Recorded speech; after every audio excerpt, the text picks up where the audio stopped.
Bang! Neeves Knives. I'm Jared, and how's everybody doing tonight? I was just watching Mike Emler. He's reviewing the Civivi Brazen that I sent over there. The other day he did the riffle. Definitely go watch those videos. I think the Brazen was a first impressions, and then he did the review on the riffle the other day. Definitely go check those out. Oh man, I forgot to pull up Google. We might need that. We might not. I'll make sure I set it up either way. I think it's important to have just in case. Just go like this and go share screen. Sorry guys, normally I try to set this up. All right, let me take that off. All right, so we got a bunch of different things to get into. But one thing I want to get into is what's up, Ed? What's up, Fiend? Grateful Panic's in here. What's up? Evolved EDC. G-Ball. I like that name. Kale. All right, so how many people we got in here? 8 so far. Drop a like. Might be more than that at this point. I don't know why it doesn't refresh on here. We'll wait about 30 more seconds and then we'll really get started. Hopefully everybody's day's going pretty good. It's supposed to rain here tomorrow, and then it's supposed to get up into the 90s, mid 90s, high 90s. So it gets extra humid here. People don't think that I remember when I was down south. Sorry, man, my phone is just going crazy over here. It's my old one. I was down south and they were telling me like that. I guess in their minds they thought like Chicago was cold or something, and it's like, well, yeah, during the winter it's fucking brutal, but in the summer, man, it gets hot, like really hot. You know, we go over 100, and they were blown away by that. Like they didn't think that that's how it was. Now the thing is, though, is that it gets stupid humid. That's the worst part. So it's gonna be 80 and feel exhausting. Like, you know, everybody knows that high humid feel, like where it just like takes your breath away, and it gets like that. So that's the way it's gonna be this weekend. But I don't really care. When I think of heat, I think of like being on top of a roof, you know, and it's 95 degrees out, you know, just melting, or down inside of a 12-foot hole or something, digging. And down there's no air, like airflow. So it gets extra hot, you know, like doing concrete or landscaping or something. And then I think of attics. 90 degrees outside, and then you're in an attic. Doesn't matter if the house has air conditioning, because the attic, you know, is getting the outside heat, and then there's no airflow. So everybody knows that feeling. But yeah, that's what I think of. Kara was telling me the other day, like when she was like, aren't you hot? You know, like when we were walking or something. I was like, say, man, what are you going to do when it actually is hot? Right? Like, I remember people used to say that stuff, even like in the cold, like when it was wintertime or hitting winter. Someone would be like, man, I'm freezing. And it's like, well, what are you going to do when it actually gets cold? Because this ain't shit compared to what it could be. I work for a company that makes asphalt sealer. Everything needs to be hot to make the sealer. Can't escape the heat, no matter if you're inside or outside. I remember we were doing a concrete job, and we poured the walls. You know, and after you pour the walls, you know, you strip the forms, and then you put the tar on the walls, you know, because the walls are going to be under the ground, you know, from the moisture. And there was a bucket of tar on one of the walls, and my buddy was against one of the walls, and it got kicked by my other buddy, knocked over, wham, right on his head, tar all over him. Oh, he had to take a bath in gasoline after that. That stuff's tough to get out. Tough. Yeah, here's Mike right here. I was just watching the Brazen video. I had to stop to jump in here. Definitely go check that out, guys. Do not forget, definitely go check that out. And so I want to talk about this new brand, Detalith. So I don't have a lot of information yet, guys. I know a lot of people were asking me questions about this company. So the only thing I know right now is that they're friends with Kaiser. I'm guessing Kaiser makes the knives for them, right? Obviously, I can tell Kaiser makes it, but I don't know when they're going to drop. I got a couple prototypes from them. Now, they're really good. Like, I mean, they go hand in hand with Kaiser because Kaiser makes them. But I'm guessing they're going to be coming like really soon because they sent it to me to check out. Now, this thing, you know, just looking at it, you would think like, oh, you know, that looks so unconventional, right? The blade shape. Holy cow, this thing is useful. It's so freaking useful. So, like, picture a box, right? You have a box. This blade shape, like, I can open it, go to the side. So, like, if the, you know how you got to get the sides of the flaps, trying to do the camera thing here. I can easily go from the top to the side so easily because when you go to the side, I mean, it's facing what you're cutting always. So it's like every cut you go to make, the blade and edge is facing it always. So you don't have to, like on some blade shapes, you have to kind of, sorry if I sound like I'm far away. You got to kind of turn your wrist, right? To kind of angle it to get the right leverage into the cut. I know sometimes like, you know, like with flaps or with the tape on boxes, you got to spin the box and then, you know, get it with this, man. It's like, it's always just right there. It's a very useful blade shape. But my question was, because I figured it'd be good at that and utility cuts, holy cow, is this thing a champion at, you know, utility cuts? But well, also because it pulls the material into the small part of the belly before the tip. But besides that, the slicing, because that's where I was kind of wondering, like, how's it going to be for slicing, right? So I broke down some cardboard and damn it, I was surprised. This thing's a beast.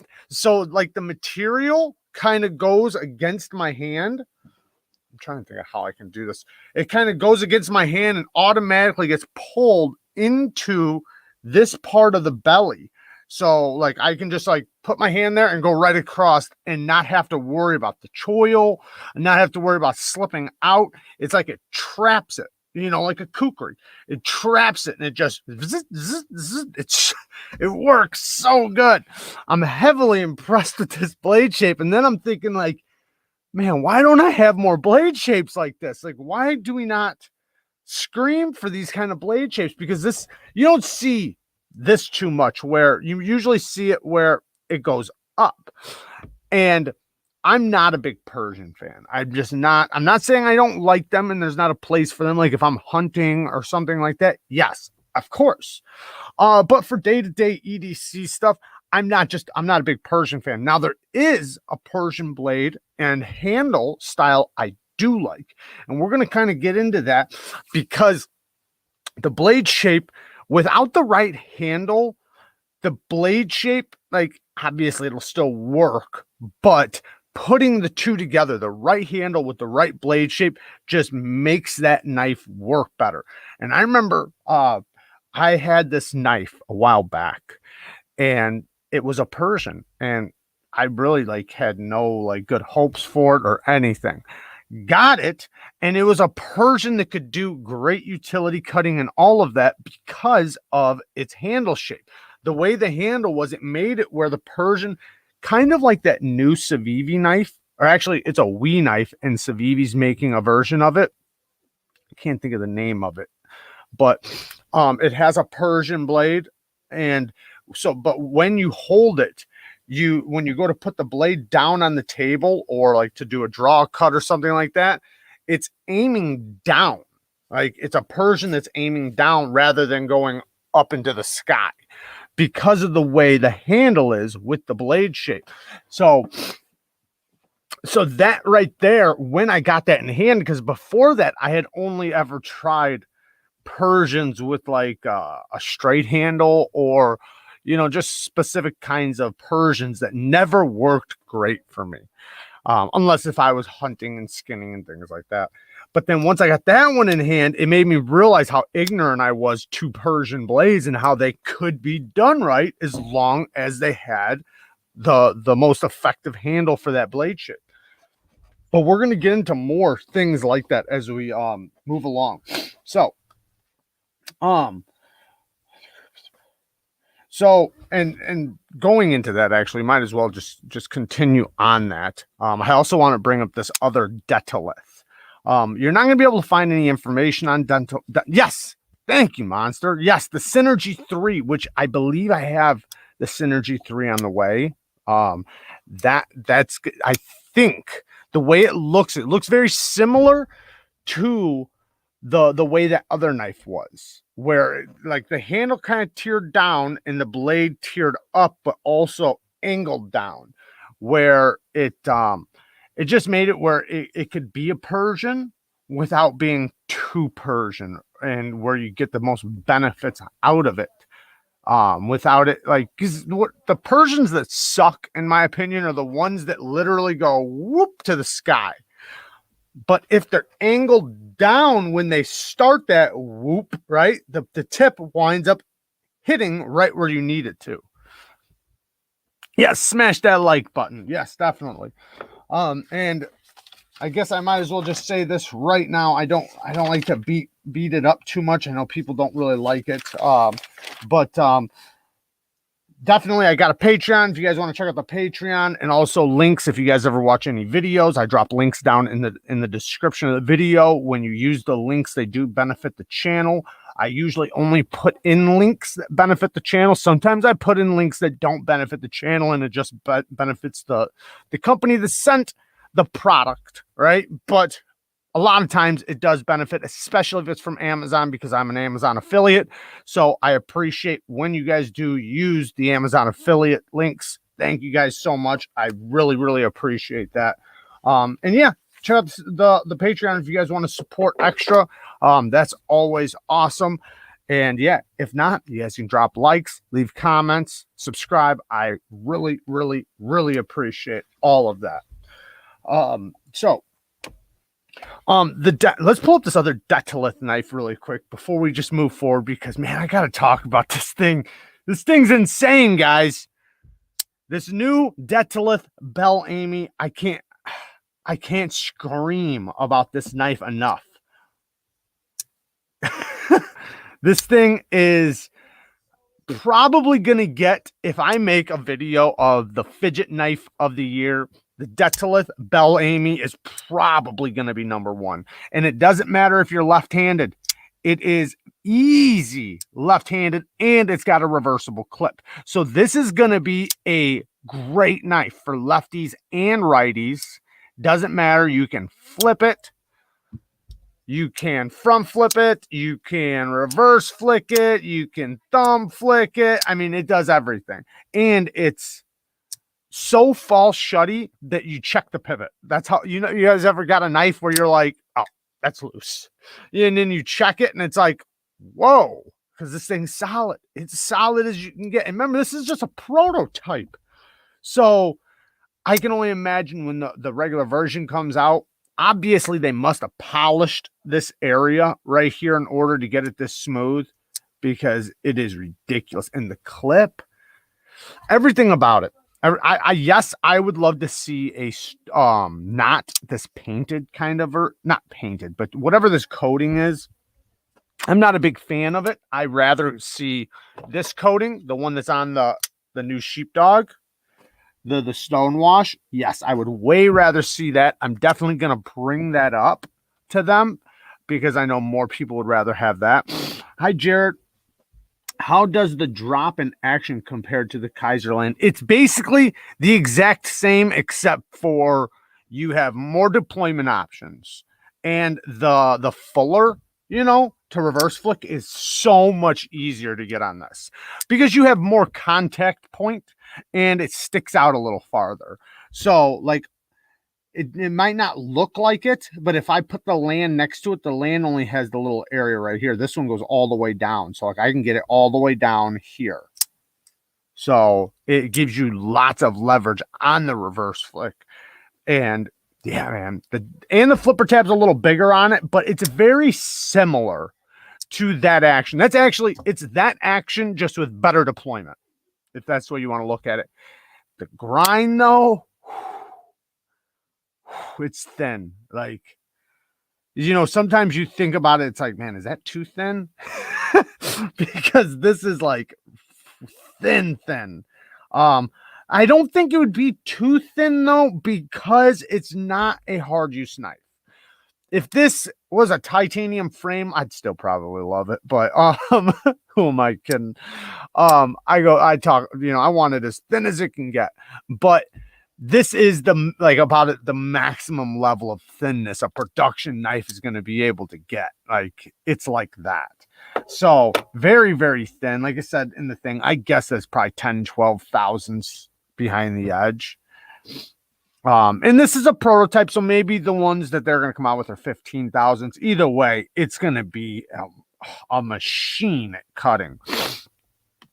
Hey, all, I'm sitting outside at Disney waiting for the fireworks. Awesome. On Neevesknives at Disneyland. I love it. Should have gave you some stickers to pass out. Just joking. Oh, that's awesome. But the carbon fiber, though, I do like this kind of carbon fiber. I don't think I have any of this carbon fiber, but I've seen it before. Like, what was it? The Kaiser, clutch. The Kaiser clutch had carbon fiber like this. I had the micarta version, but it's really nice. And one thing I really like about this carbon fiber is when you turn it to the side and you look at the backside, those fibers are really big. And they don't just run in strands. They actually run in straight lines. It's pretty cool. But yeah, man, Kaiser's straight killing it this year. For all the other companies, I mean, sometimes just this year is better for another knife company than next year. And this year, man, they put a lot of work into what they were doing, and they came out swinging. And it's funny because even the knives that I've already reviewed, they're just as good, but it just seems like every time I get another one, it's like there's another one that's just like, it's like, man, how can a knife can compete with this? Because it's so good. Yeah, hand over the stickers. The Kaiser Squatch. I don't know why I can't picture it right now, but yeah, I can't picture it. Where was I going next?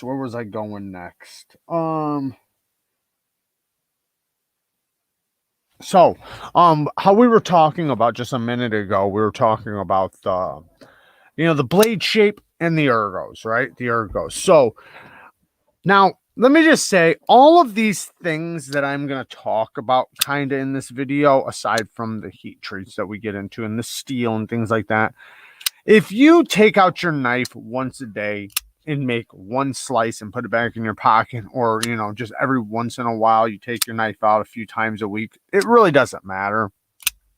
It's not going to matter, right? But if you use your knife, or if you maybe don't use it that much, but you have the potential that you could, so you like to have the superior knife, whatever it is, or maybe some days it's like, yeah, I don't use my knife that often, but every couple of weeks, every few weeks, I wind up using it for a long period of time, then these things might, be more important to you.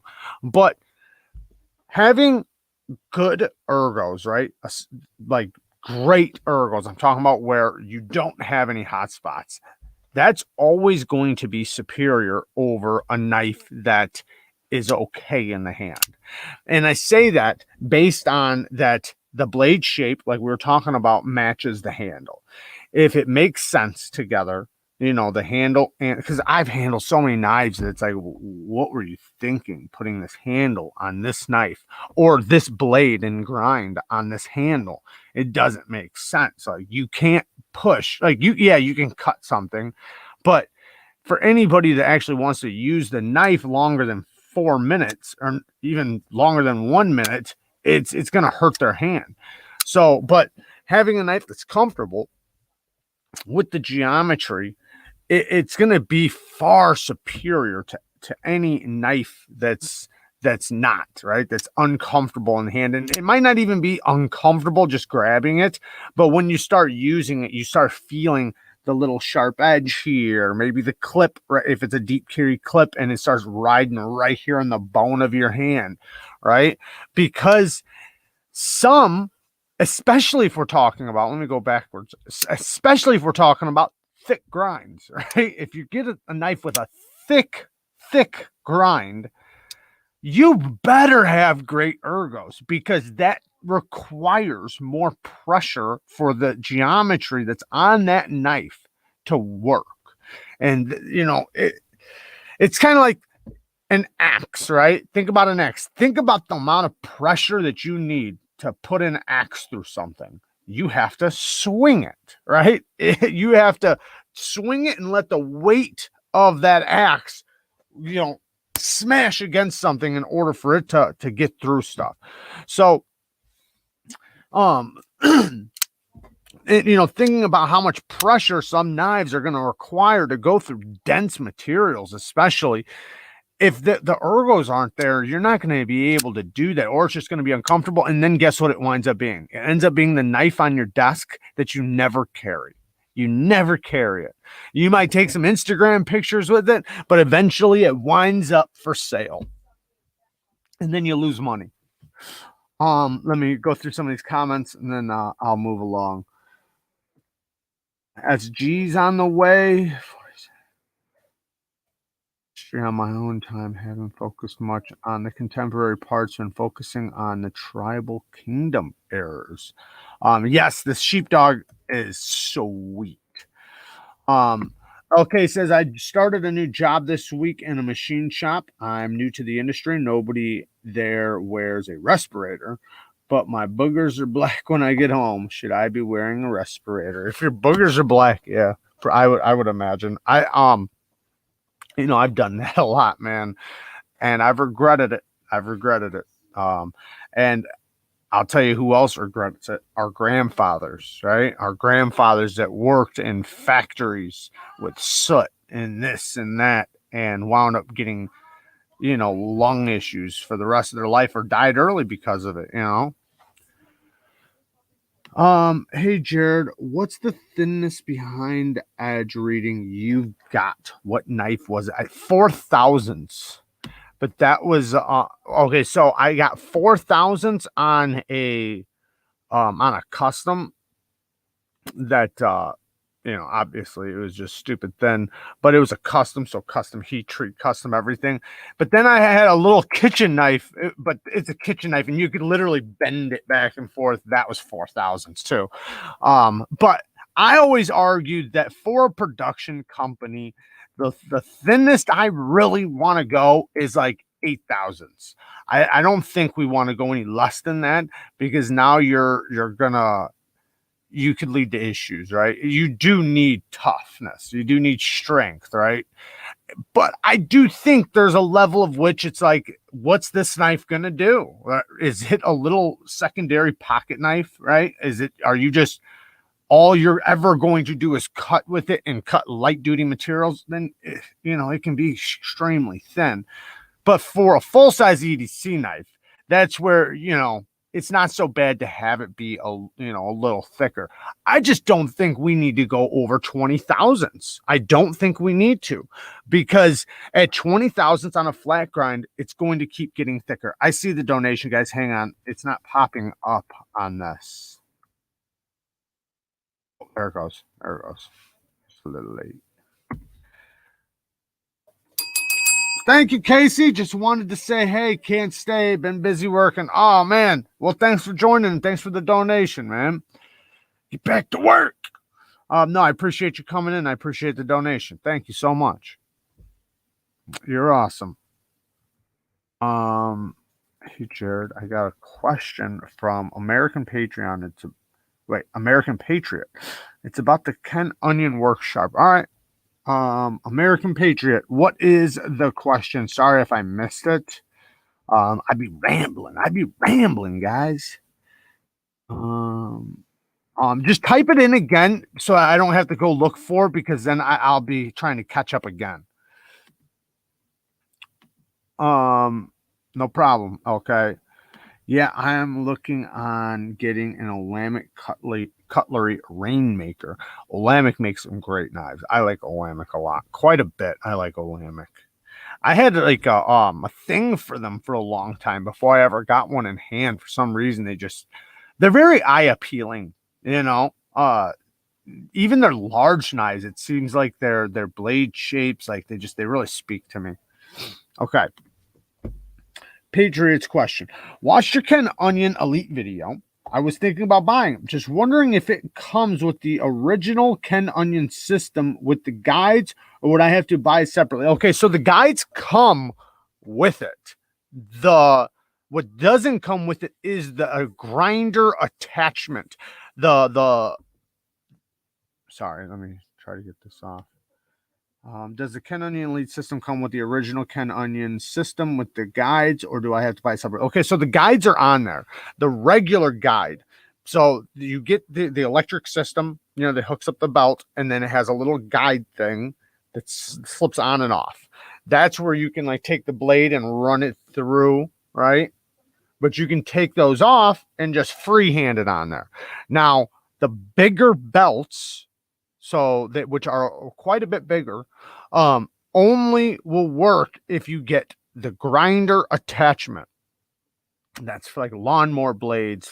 It's for everything, really. To me, I personally think it's almost a must to get that if you really want more quality edges, in my opinion, and the ability to freehand it easier on there, because you can freehand it on the little system, especially if you're good at holding the angle and running it across the belt without the guides.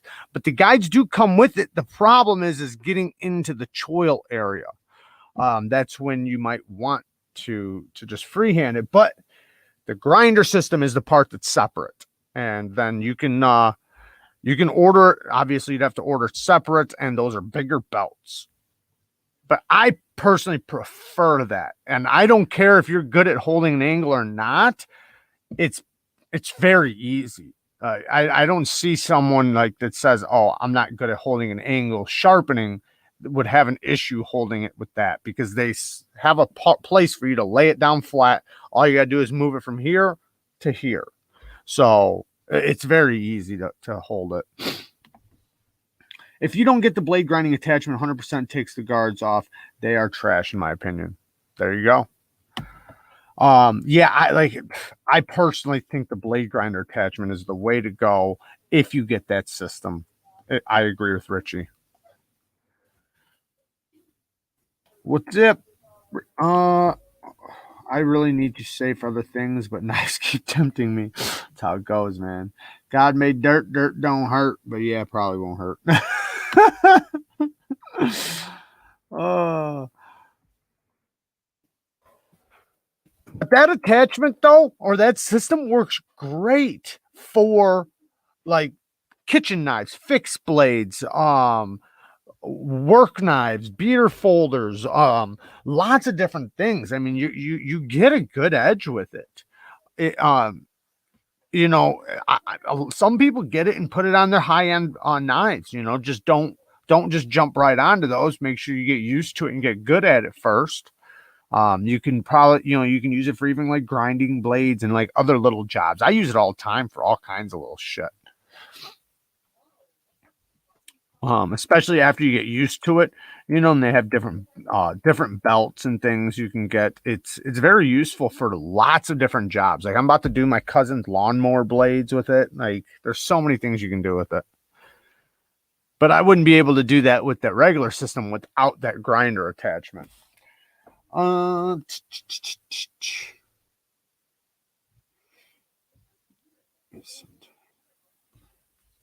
Okay, so let's get into some, because I thought this was not a cool, but I was thinking about this, and I don't know if it's true or not, right? But I was wondering if a knife is heat treated, right? It's heat treated and it's heat treated to a high HRC, right? It's not soft, it's to a high HRC. Does that mean that its edge could be burnt easier at that point? And what the heck? I wonder if that means that the edge can be burnt easier since it's already at its peak of HRC.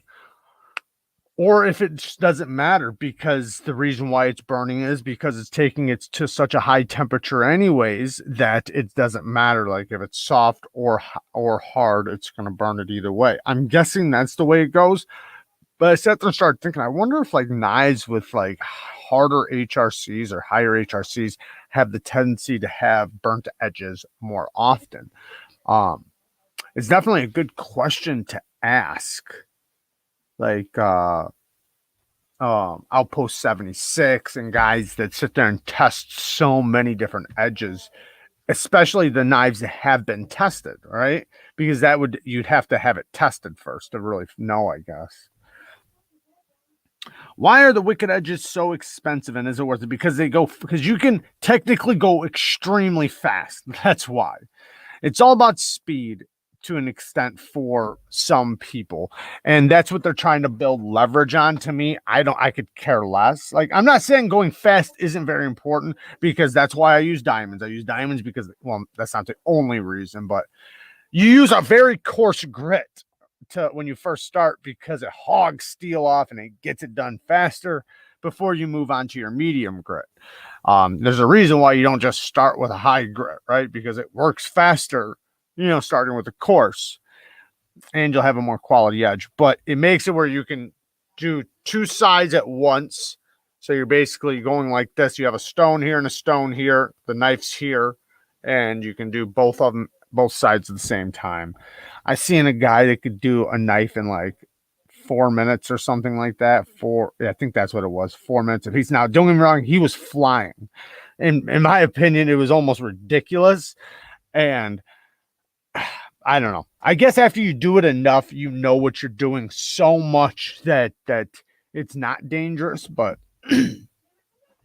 I personally with certain knives and especially certain knives, I take my time. Like I take my time, big time.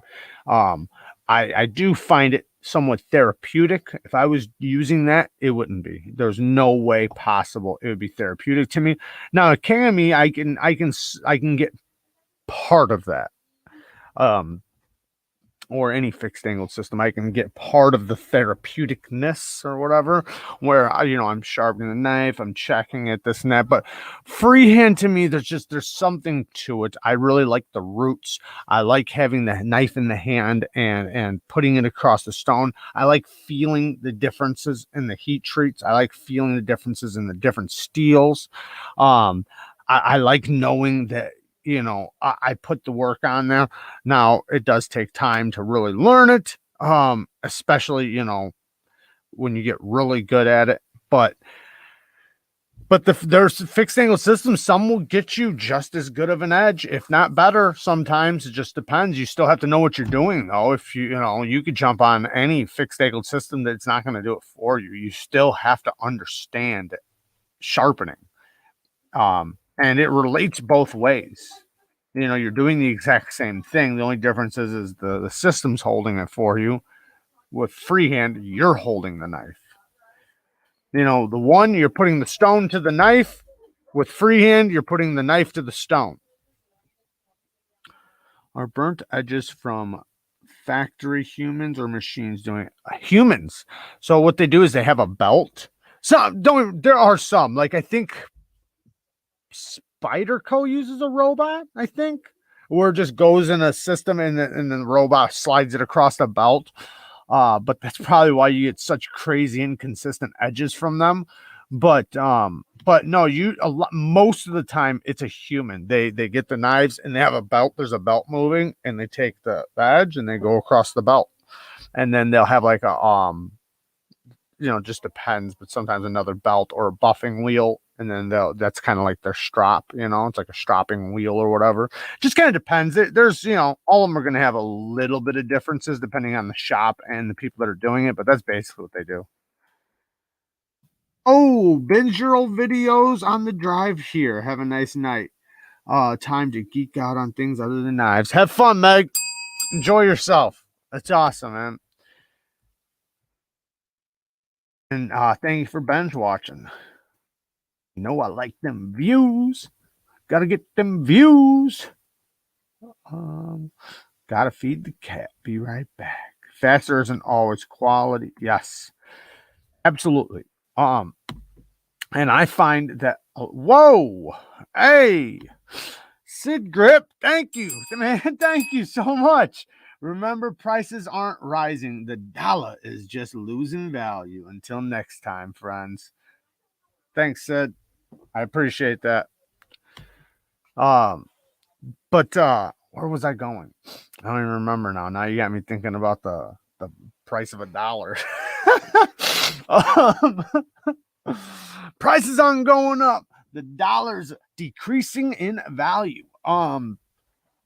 What the fuck was I talking about? Oh yeah, quality of an edge. So I notice, like, especially when I'm dealing with custom knives, like very expensive knives, like knives I like certain knives. It's like, I can kind of rush it. It's not that I'm rushing. It's that it's not a $2,000 knife or something, right? It's replaceable, and it's not that I put any more care into one, but there is a level of which you're like, I can't fuck this up, you know. God forbid if I fuck this up. So I take my time, like big time, which I still take my time with the $20 knife too, because a quality edge is a quality edge, but I don't want to remove any more steel than I have to on a very, very expensive, unreplaceable knife. So I'll take my time removing steel, looking at it constantly, checking to see what I'm doing. And I find that sometimes it goes faster that way, because the other way you wind up doing things that you have to fix, or maybe you're using too much, like especially like with pressure, right? You're putting extra pressure, and then you start using lighter pressure, and now your angle's a little different. So it's nicer just to go really light pressure, or not like no pressure, but less pressure. I'll just send you money. What does that mean, Mom? Did I miss a comment? I'm sorry. I said what's up to you. I didn't. Oh, hello, everyone. Nice talking to you. I see that. Everybody saying hi to my mama. Don't you dare send me money, Mom. Oh, Blade's Edge. Thank you for all the wisdom. Oh, Doyle rules. Thanks, man. I appreciate the 10 spot, man. Oh, it's awesome. You guys are amazing. Thank you so much. What a bunch of boners. What's up, everyone? What's up, Winchester? Oh, it's hilarious. All right. What the hell was I talking about? I don't remember now. You guys got me with the donations now. You guys got me blushing. Oh, so baking a cake. So baking a cake. If you think about heat treats, because a lot of people, I think, get a little confused with heat treats. I think a lot of people, like, they understand it. I don't even fully understand everything, but when you think about baking a cake, right? You have the dough, or your mixture. Say you put it in the oven, right? But you only put it in for 5-10 minutes, just enough for the outside to kind of cook. You take it out, the outside looks nice and good, all right? But then you go to cut a piece of cake. The inside is doughy, right? It's soft. It's not done. You don't even want to eat it because it doesn't even look like cake. With soft heat treats, you can kind of think about them the same way. And I'm not saying they're doughy on the inside, but they're softer. It's going to bend more. It's not going to be as hard, and it's just undercooked. It's like an undercooked cake, or, and then when you sharpen it, it's fucking, sometimes it feels like dough because you wind up, instead of shaving the steel off when you're sharpening, you feel it pushing the steel, like almost like pushing it back and forth almost, because it's so soft. It's not hard to where it's just like chiseling it off. Now, when it's overcooked, what happens with the cake when you overcook it? It comes out burnt, crispy, especially the edge around the edge. The edge is all burnt to crisp. And same thing with the steel. It's going to be burnt. It's going to be crispy and fragile. Like think about like a burnt brownie. I mean, it's so burnt you can't even bite into it. It feels like a rock. What'll happen if you hit it? It'll just shatter, right? Because it's so hard. It's just cooked as shit. Well, same thing like with the steel. Now, when you hit something with your edge, it's gonna chip, right? When you go to sharpen it, the steel is like, it just like kind of, it's hard to get a great apex because it's so fragile that it just like chisels off like way too fast, or inconsistent. All right. But then when it's done right, it gets both of those, where it's nice and tough and hard at the same time. And it's easy to sharpen. It feels good on the stone. You don't have to worry about it bending. You don't have to worry about it chipping. It's kind of right there in the medium. And if it does bend, it goes back to true. Because a good heat treat's supposed to do that. Now, obviously, there's going to be some steels that'll just snap because they're that type of steel. But you're looking for a steel that will bend and go back to true if the heat treat's done right. Yeah, I've said that too. I've said that to people too. Like, it's like, I've had people, buy like a $30-$40 knife.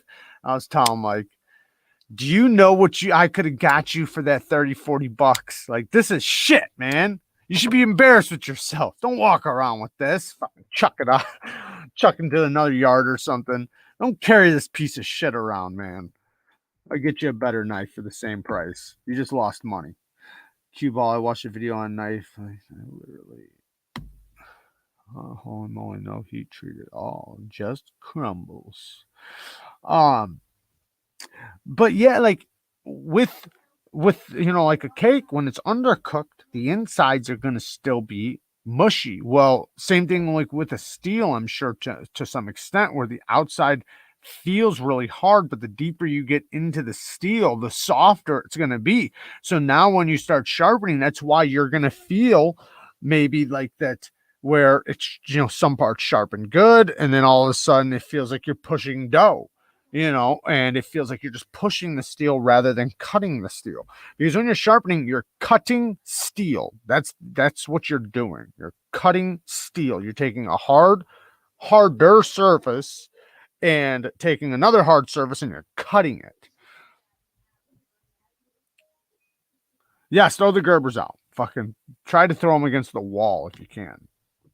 Brick wall, to be exact. I actually have that one from Fiend. I got that M-Tech fixed blade. I might put to the stone just to see if it's really soft. I did one in the past, and I'm not saying that one's soft. And if it has a good heat treat, I will say it, right? I'm not going to bullshit and try to make it seem like it has a bad heat treat when it doesn't. But I tried to sharpen one before. This was a while back, but no bueno. Oh my God, it was so bad. It was so bad. I could not get an edge to save my life. You couldn't have paid me $1 million to get a good edge on it, because it was like literally, like I'm saying, and I thought it was me at the time. I thought it was me, but no, it was definitely the steel, because then I wound up getting a Civivi after that and got a killer edge. But Jared, did you see Pete's video? Yes, on the steaks. That was good. The only thing was I didn't know what any of the steaks. I knew what he meant, right? So like some of the steaks he mentioned, I'm thinking like Flaming Young and stuff like that because like I didn't know any of the names he was saying. I gave my grandfather an old Spyderco Tenacious last weekend, way better than anything he probably had. Yeah, absolutely. But don't get it twisted though. Some of the old grandpa knives were built very well. Some of the old slippies and stuff. Now, obviously, we're just in a different time where we have different locking mechanisms, and to them, they used fixed blades and slip joints. They didn't need a lock because they had a lock. It was called a fixed blade. So now we have locks that are built so well that we can walk around with locking knives. The locking knives they had back in his day always went to shit. The old backlock was good, but I mean, like anything else besides the backlock. The backlock was about the only way you could go for a locking knife. I actually really like the Gerber Sumo, even though it's in 7CR. Good night, Mom. Love you. Hey, quiet down back there. Hey, quiet. Everybody knows.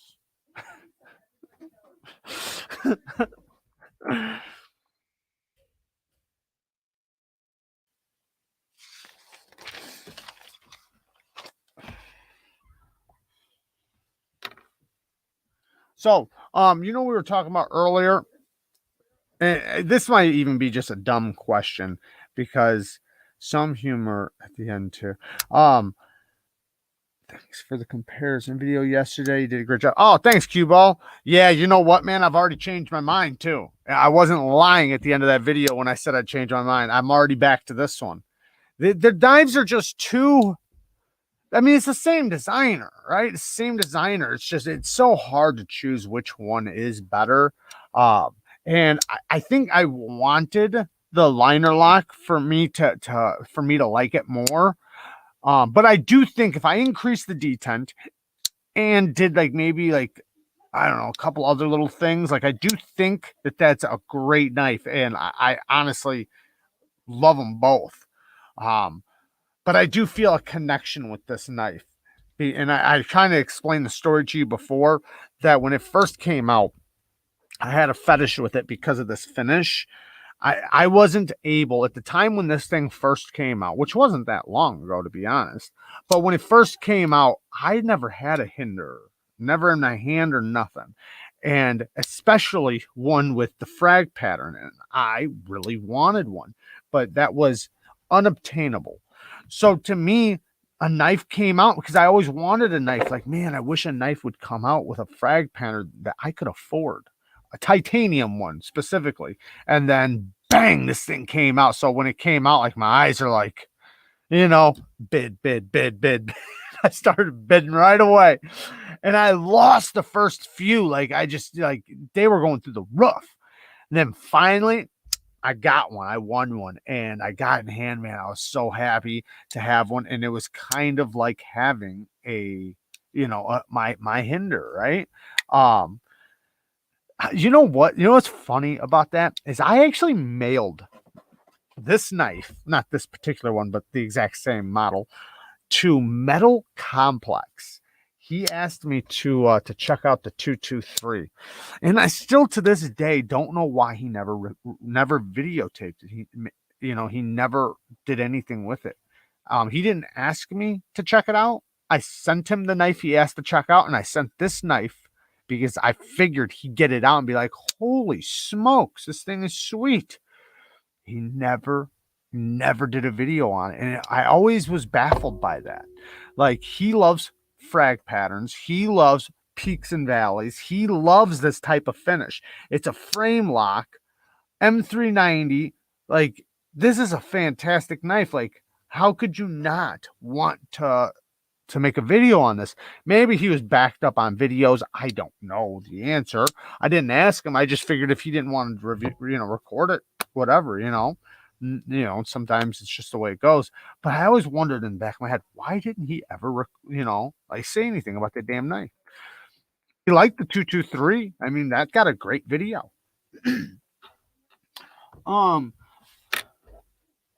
Hey, Skunk Punch. I love it, brother. You just say it as it is, and it's such a punk way. Oh, thank you, man. I appreciate that. You guys are all awesome, and I appreciate all the comments you guys give me and everything. Like even like on the side, like in Instagram and everything. You guys are all amazing. I really appreciate you guys. Every Tucson he looked at, he gushes over, but still won't do a full review. Same thing with Nick and Slicey. I never seen them look at. Yeah, Slicey had a bad experience with Tucson, not with the knives, with the people. So what happened was people were begging him to get it on the channel. He finally got one on the channel, and everybody bitched at him like, "Not that one! Like, don't get we want the new because they had their older models and their newer models, and he wound up getting I think older models on his channel for the first time, and he probably didn't know any better because he didn't have two sons, and he probably didn't even realize that it was an older model or anything like that. But then people were bitching at him about that. Then I think he got a newer model, but it was like a G10 model or something. And then everybody was bitching at him. No, the good ones, right? Like because there is like a level, right? There's a level. It's kind of like telling somebody you want to see the Kershaws, right? Show me the Kershaws, and you specifically mean I want the USA made Kershaws. And they just keep getting the Walmart Kershaws.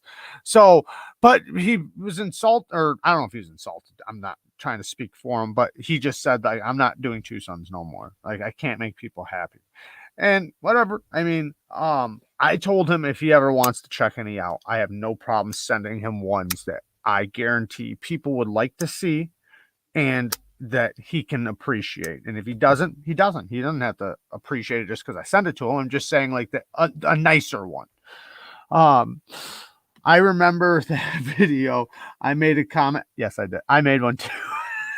He got me for it, but he didn't say anything about it too.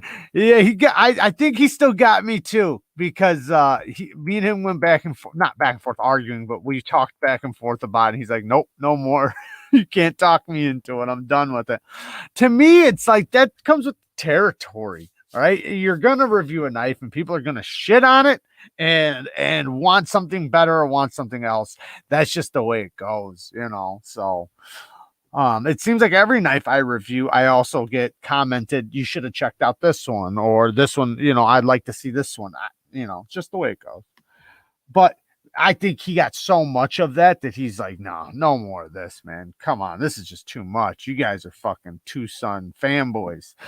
But hey, to me personally, I want to give the viewers what they want, especially if I get commented the same comment 100 times, or I'm just spitting a number out, but if I get commented a knife so many times, I'm like, I need to get this fucker on the channel because these guys seem to love this knife. And, obviously you make content for the people.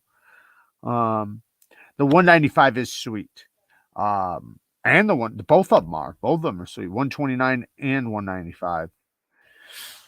Man, this 301 is killer. The 229 is killer. There's so many of them that are great, man. So many. And yeah, I think the button lock's amazing. I got it right over here on the side. I'm hesitating to put it on the channel before the review because I'm not the only person who does this, but so like in the lives, I don't mind bringing up, like you guys seen, I brought up the Bellamy. I talked about this knife for a second, but I usually don't like to do that before too much before a review, because people will watch it and they feel like they got their information that you're going to give. Then they won't watch the review. And it's like, trust me when I say I have way more information that I'm not releasing, because I'm not just going to talk about things that are going to be in the review, in other videos. I'll wait because I have specific things I want to talk about in the review. But people don't understand that and they just won't watch it because they think they already got your opinion on it. What's up, Seth? Thank you, man. What's up, bro? Just showing love and support. I love the 304s and the 305s. You know what 304s are, right? Thank you, Seth, man. I appreciate that. You guys remember that? You guys, Come on, somebody's got it. I'm not going to say it. Somebody leave it in the comment. What's a 304? What's a 30? I know he's talking about two sons, but I'm specifically not at this point. Does anybody know what a 304 is? But thank you, Seth. Yeah, the 300 series are awesome. The Maslam Mokhtar series is, I think that's, yeah, the 304, 305. He has that new one, the carbon fiber one that's similar to this because it has the same lock or the steel lock bar insert cutout. I think those are all awesome. Great thumb stud action. The thumb studs are also the stop pin. If nobody says it, then you guys just don't know. No. 304. Okay, so I'll give you guys a hint. Do you guys remember the calculators back in the day? Using calculators? Come on, somebody's got to know where I'm going with this. 304 was a hoe. Because on the calculator when you were a kid, you put in 304 and flipped it upside down and it said hoe. So maybe not where you guys are at, but like that's what girls were called. Like the hoes, you'd call her a 304. Oh, she's a 304. Like she's a 304 because the calculator thing. I know it was stupid. I know about that. I don't even know about. Oh, the boobies. Okay, yeah. Oh, see, it seems like you guys do know. You guys are holding back. You guys know. Come on, guys. We were very, very boyish, I guess you could say. Scroll down. If they can fix the blade wrap issue, it's an amazing blade. What if they can fix the blade wrap issue? I don't know what the blade wrap issue is. Am I boys will be boys, yeah, for sure. You can bet that. So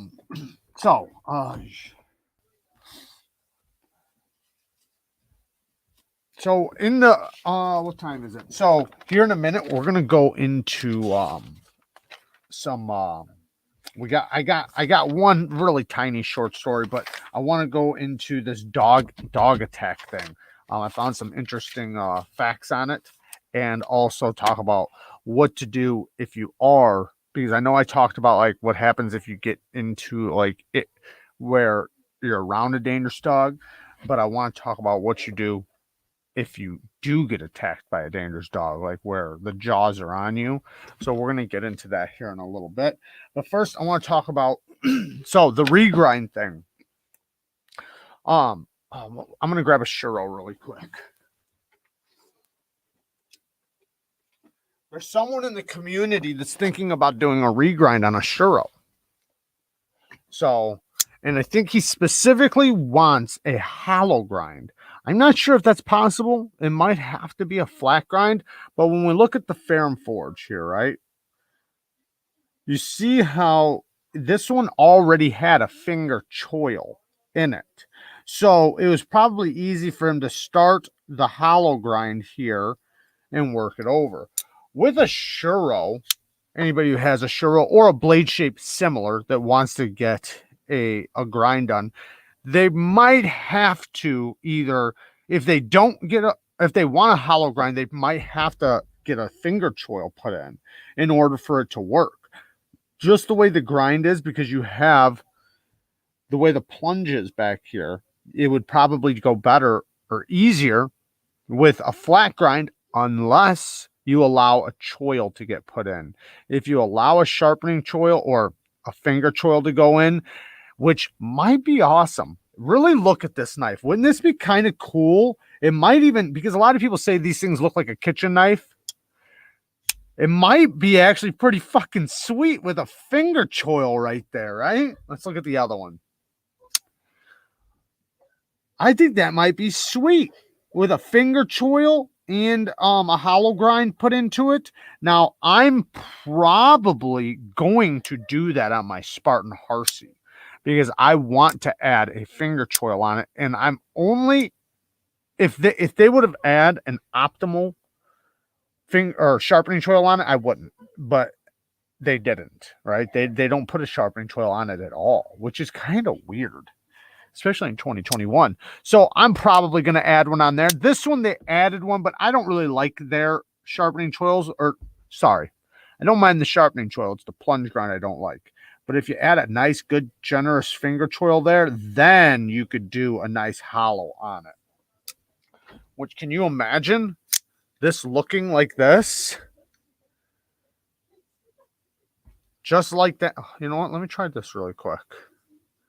Oh, no, I'm not going to be able to do it. I was going to say drop that on there, but you can't.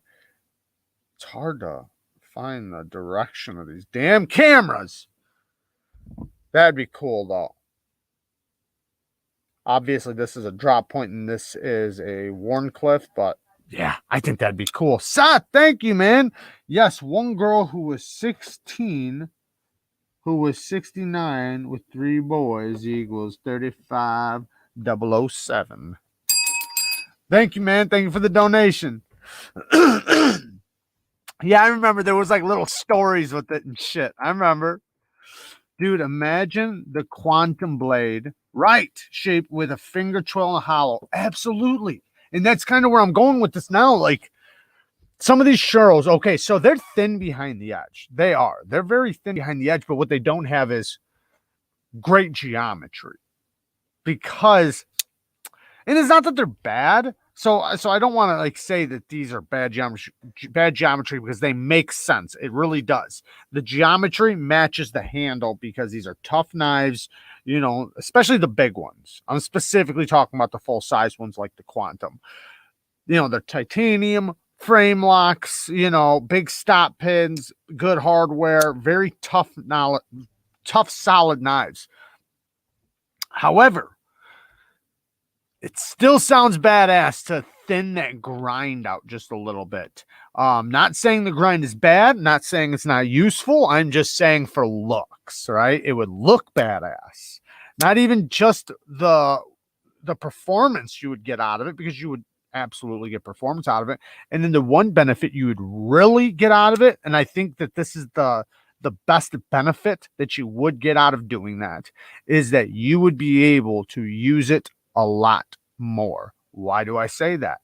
Well, because with this one, the more you use it, the more you sharpen it. The more you sharpen it, the thicker it gets. The thicker it gets, the more you get a smile here in the sharpening choil. Yes, you could add your own sharpening choil and everything, but I'm just saying you're taking life away from the knife. If you do the hollow grind regrind on it, then every time you sharpen it, it's going to stay the same thickness, basically. So it'll never age. It'll stay the way you make it pretty much, obviously, after 50 sharpenings. Yeah. But I'm saying, like, you'll be able to sharpen it for a long time without it looking any different than what it would look like after the regrind. That's all I'm saying. I guess what I'm saying is that if I sharpen this 10 times versus the version with the regrind 10 times, you would notice it on this. You wouldn't notice it on the knife with the regrind. And it would cut even better, even though it would actually cut better after probably 10 edges than it would cut like this. Not saying this cuts bad. This is great. This thing works great. I will never say this thing has bad geometry, because it doesn't. It has great geometry because it does get nice and thin behind the edge, but you're talking about coming from a nice thick blade stock. The reason why it's so good is because it's a full flat. And, you know, being a full flat grind is going to give it the best, you know, cutting performance it can have, considering how thin it is behind the edge for this knife. Excuse me. Where's my cough drops? I don't like to put cough drops in when I'm on air, but I'll be careful with it in my mouth because I know how annoying that can be. How many sharpenings can you do with a churro? Doesn't look like there's much there. How many sharpenings can you put on it? You put a lot. As many as you're willing to put on it, I guess, but before it hits the, oh, you mean before it hits the choil? Oh, 2. If you lay back the edge, 1. They don't give you a great plunge grind. Yeah, one or two, maybe two. If you keep the same angle and you don't change it, like I did on this one, then you can get, like right now, I still have one more sharpening, so two. This one still has, I've only honed it, and it still has two sharpenings on it before it hits the plunge grind. If you lay that angle back, one, that's it. That's why I talk so much about the plunge grinds, because who the hell, think about it, who the hell wants to, and I love this knife to death. You guys know I do. There ain't many knives I love as much as this, but who the hell wants to have, say, $1,000 knife and have a smile right here? It looks ridiculous. I know how to fix it and I know what to do, but a lot of people don't. A lot of people don't work on their knives. Yes, you could argue that if you've already spent $1,000 on it, what's the big deal with sending it to Neevesknives or Knife Modders or whoever and paying them to put a choil in it? So, and they do give you room where you can. It's easy to put a choil on a Shuro. That's why I always talk about the stop pin thing, because it's not a big deal. It is still a big deal because you expect it to come from the factory ready to be used and sharpened and so on and so forth. But if they, at the very least, don't put the stop pin in the way from where I need to put a choil in the future. I hate that. I hate it. Yes, need a regrind because just adding a choil doesn't change geometry. Nope. The more you sharpen, the thicker it will get. Yep. Just has a choil with a thick edge. Yep. Absolutely. And it helps the geometry too, depending on how it was to start with. You're putting better geometry on it. And sometimes it just looks cool. Like, it's kind of like nobody can tell me that this doesn't look cooler with this regrind, with the satin finish, the two-tone finish. It looks so cool. Even if you took something like this, right, and you added a regrind right here, I don't get me wrong, I think it looks sweet the way it is, but if you added a satin finish grind right here, a heavy satin finish, that would look fucking sweet. Ooh, this thing's sweet, man. Oh, shit. Blades Edge, 3 years sober today. Congratulations, man. And 3 years deep into the knife world. Thank you, everyone. Awesome, man. Good for you, man. Congratulations. Round of applause. Round of applause. That's awesome, man. Pushing 5 years. If Sure Girl produced usable plunge grinds, their prices would shoot up another $300 on all the models. Oh, there you go. Seen a question I was gonna answer. Where is it? Is the hollow grind the most difficult to grind? Is that why we don't see it more? Not necessarily. So BGM actually says he's better at his hollow grinds than his flat grinds, from what I hear. I just think it takes a different type of grinding system. So I've never put one on, but it takes the one like with a wheel or whatever. I think there's different sizes and things like that. So a flat grind is just a belt. So they can use their belt and grind their knife. With a hollow, they might need different sizes maybe or something, or it's a different type. You put the edge on differently, right? Because it's a belt or a round thing. So it's going around. That's why you get that part. So if that made any sense at all. But no, I don't think it's necessarily harder. I just think it's a different, it's different. And I think that some companies want to do flats because maybe it's easier for them because that's the systems that they have to do their grinds. And two, I think it also goes to that you have a better opportunity of messing something up maybe with a hollow, and then there's nothing you can do because you're going thinner. And I think there's just a lot of variables to it. But I'm not a knife grinder, so I'm probably sound like an idiot.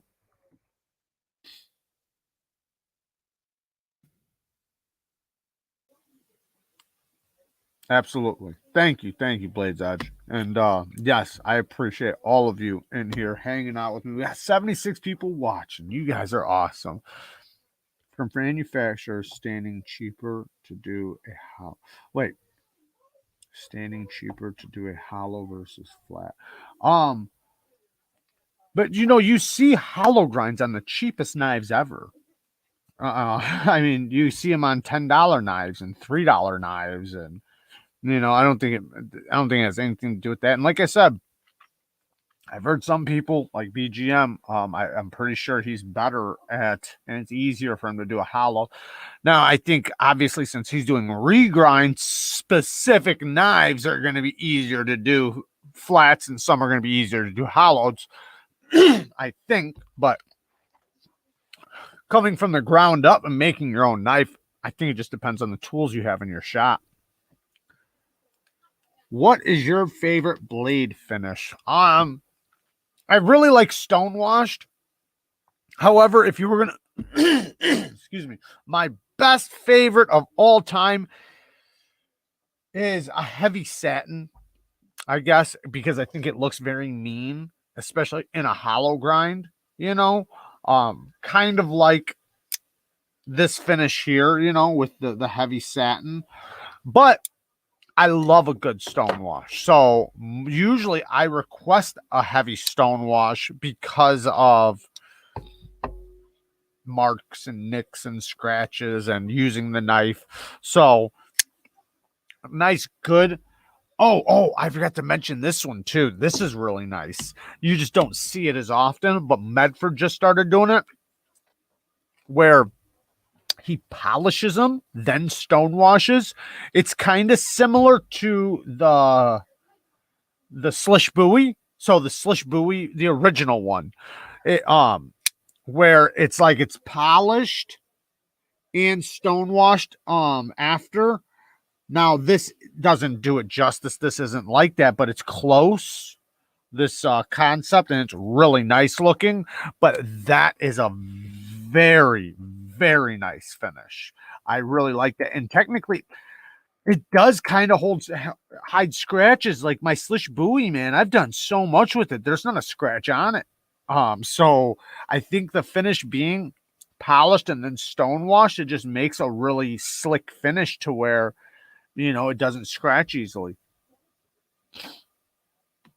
Do you think Shirogorov does a better job than custom knife factories because they are both out of Russia? I do think Shirogorov likes just sticks to one type of look for the production models. Yeah, I wish that they would do better than that. I do too. Like that, I think that they have so much potential to do so many different things, and if they did explore their capabilities, that'd be amazing. But they don't. So that is their one downfall. That's the benefit to Custom Knife Factory, though. They fucking do everything. So, but yes, I do think their quality is a little superior to Custom Knife Factory. Not saying that there is not knives that are close to, if not as good as Shirogorov's from them.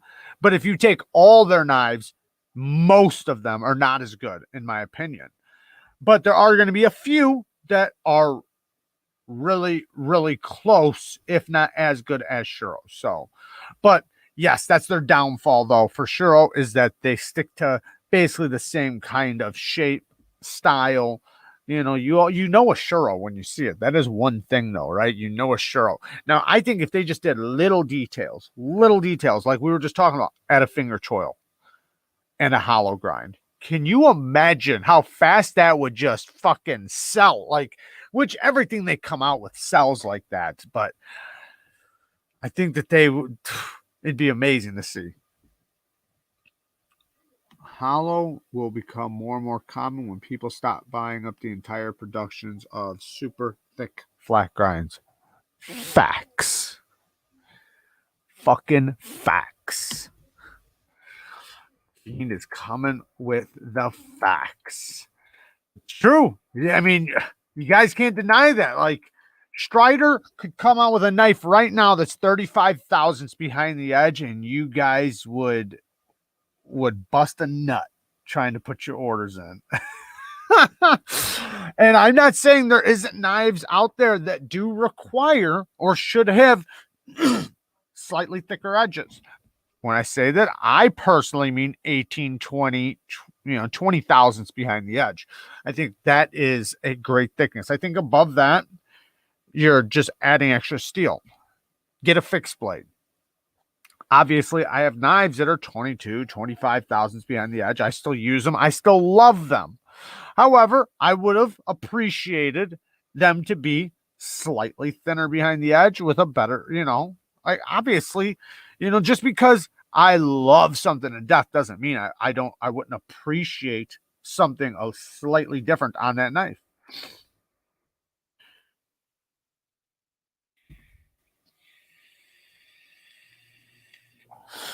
They make great quality knives for sure.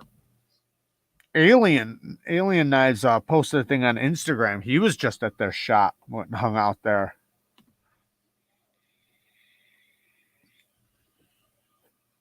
That's hilarious.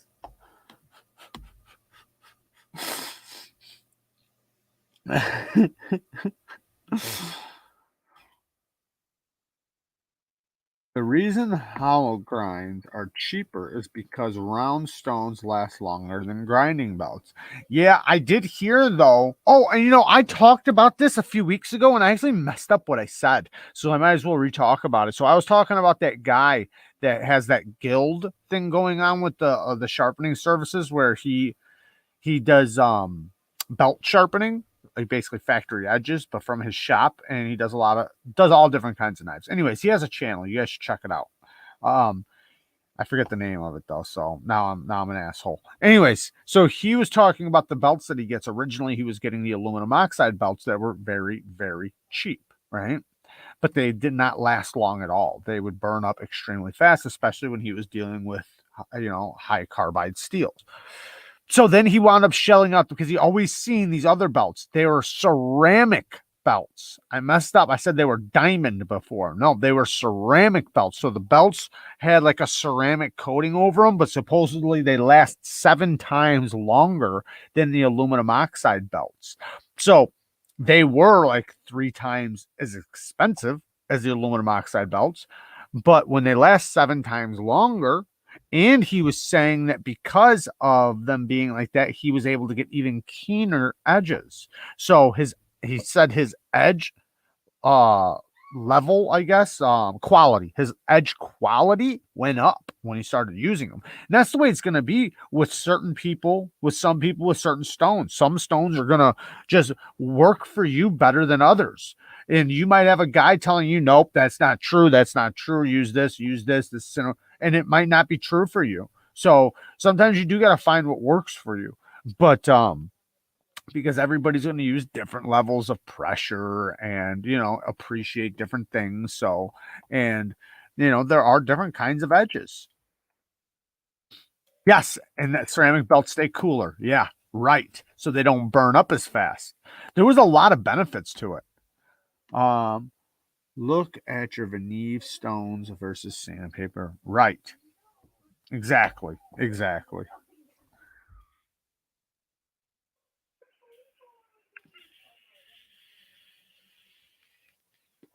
Jinx. You owe me a Coke. Um, I think you said hello to me earlier, but I was distracted. I'm talking to JN in the comments or Jared Neeves me. Oh, JN is in here. Okay. Um. All right.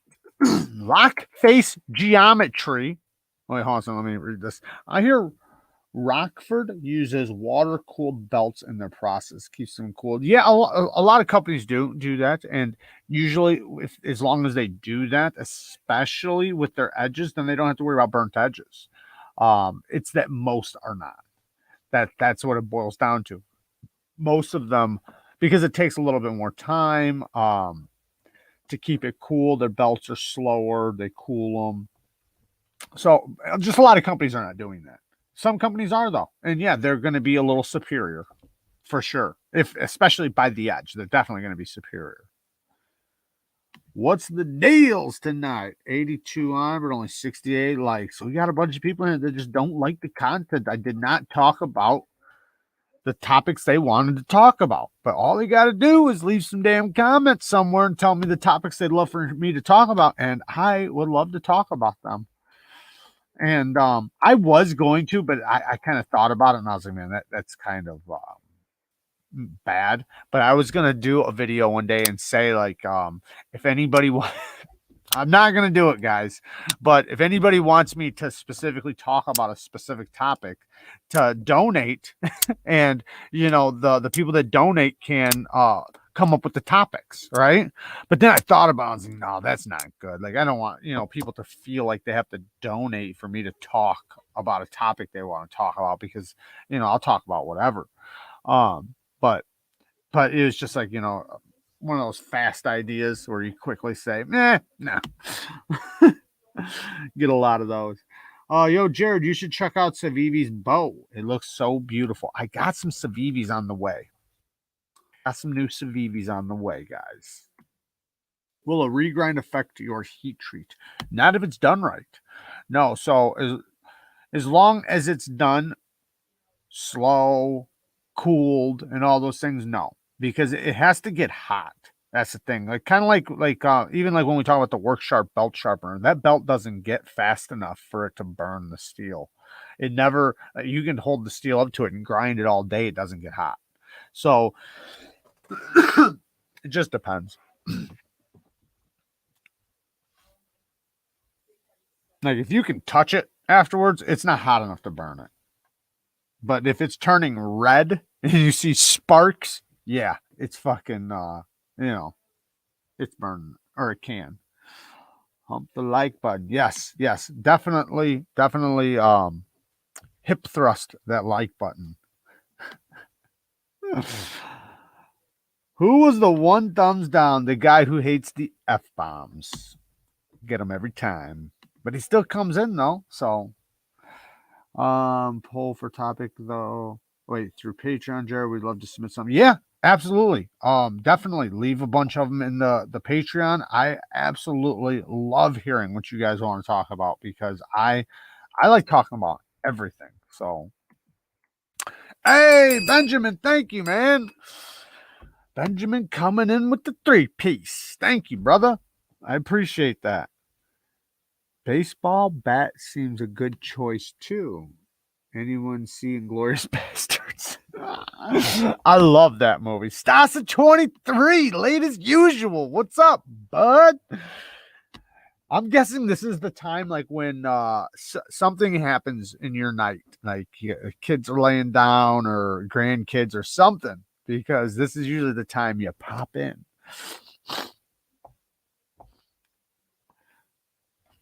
So, lock face geometry versus lock strength. I got into this subject with somebody else that was adjusting their lock bar strength, or their detent, basically. They were adjusting their detent. And some knives, and this isn't specifically just like from him, but hey, Tyler, thank you, man. A 3 train. Thank you, man. I appreciate that. Stasa better hit that like button. Stasa hit the like button on the way in. He knows what's up. Yeah, I know you do. I'm just giving you shit, man. I appreciate you coming in. Definitely check out Stasa 23's channel. He's definitely one of the channels that help or that inspired me to get started. Hey, Chaz. What's up? Thank you for the 5-piece, Chaz. You're awesome. Thank you, man. Thanks, Chaz. I know that was for me because you knew I was coming. So Hip thrusted the like button. Oh, thank you, man. Thank you, man. I'll clean that like button off. Well, somebody else was saying hump that like button, and I said hip thrust it. That one guy always says that. It's so funny. Yeah, I know. I think it's hilarious. Tore knives, no detent, no lockup.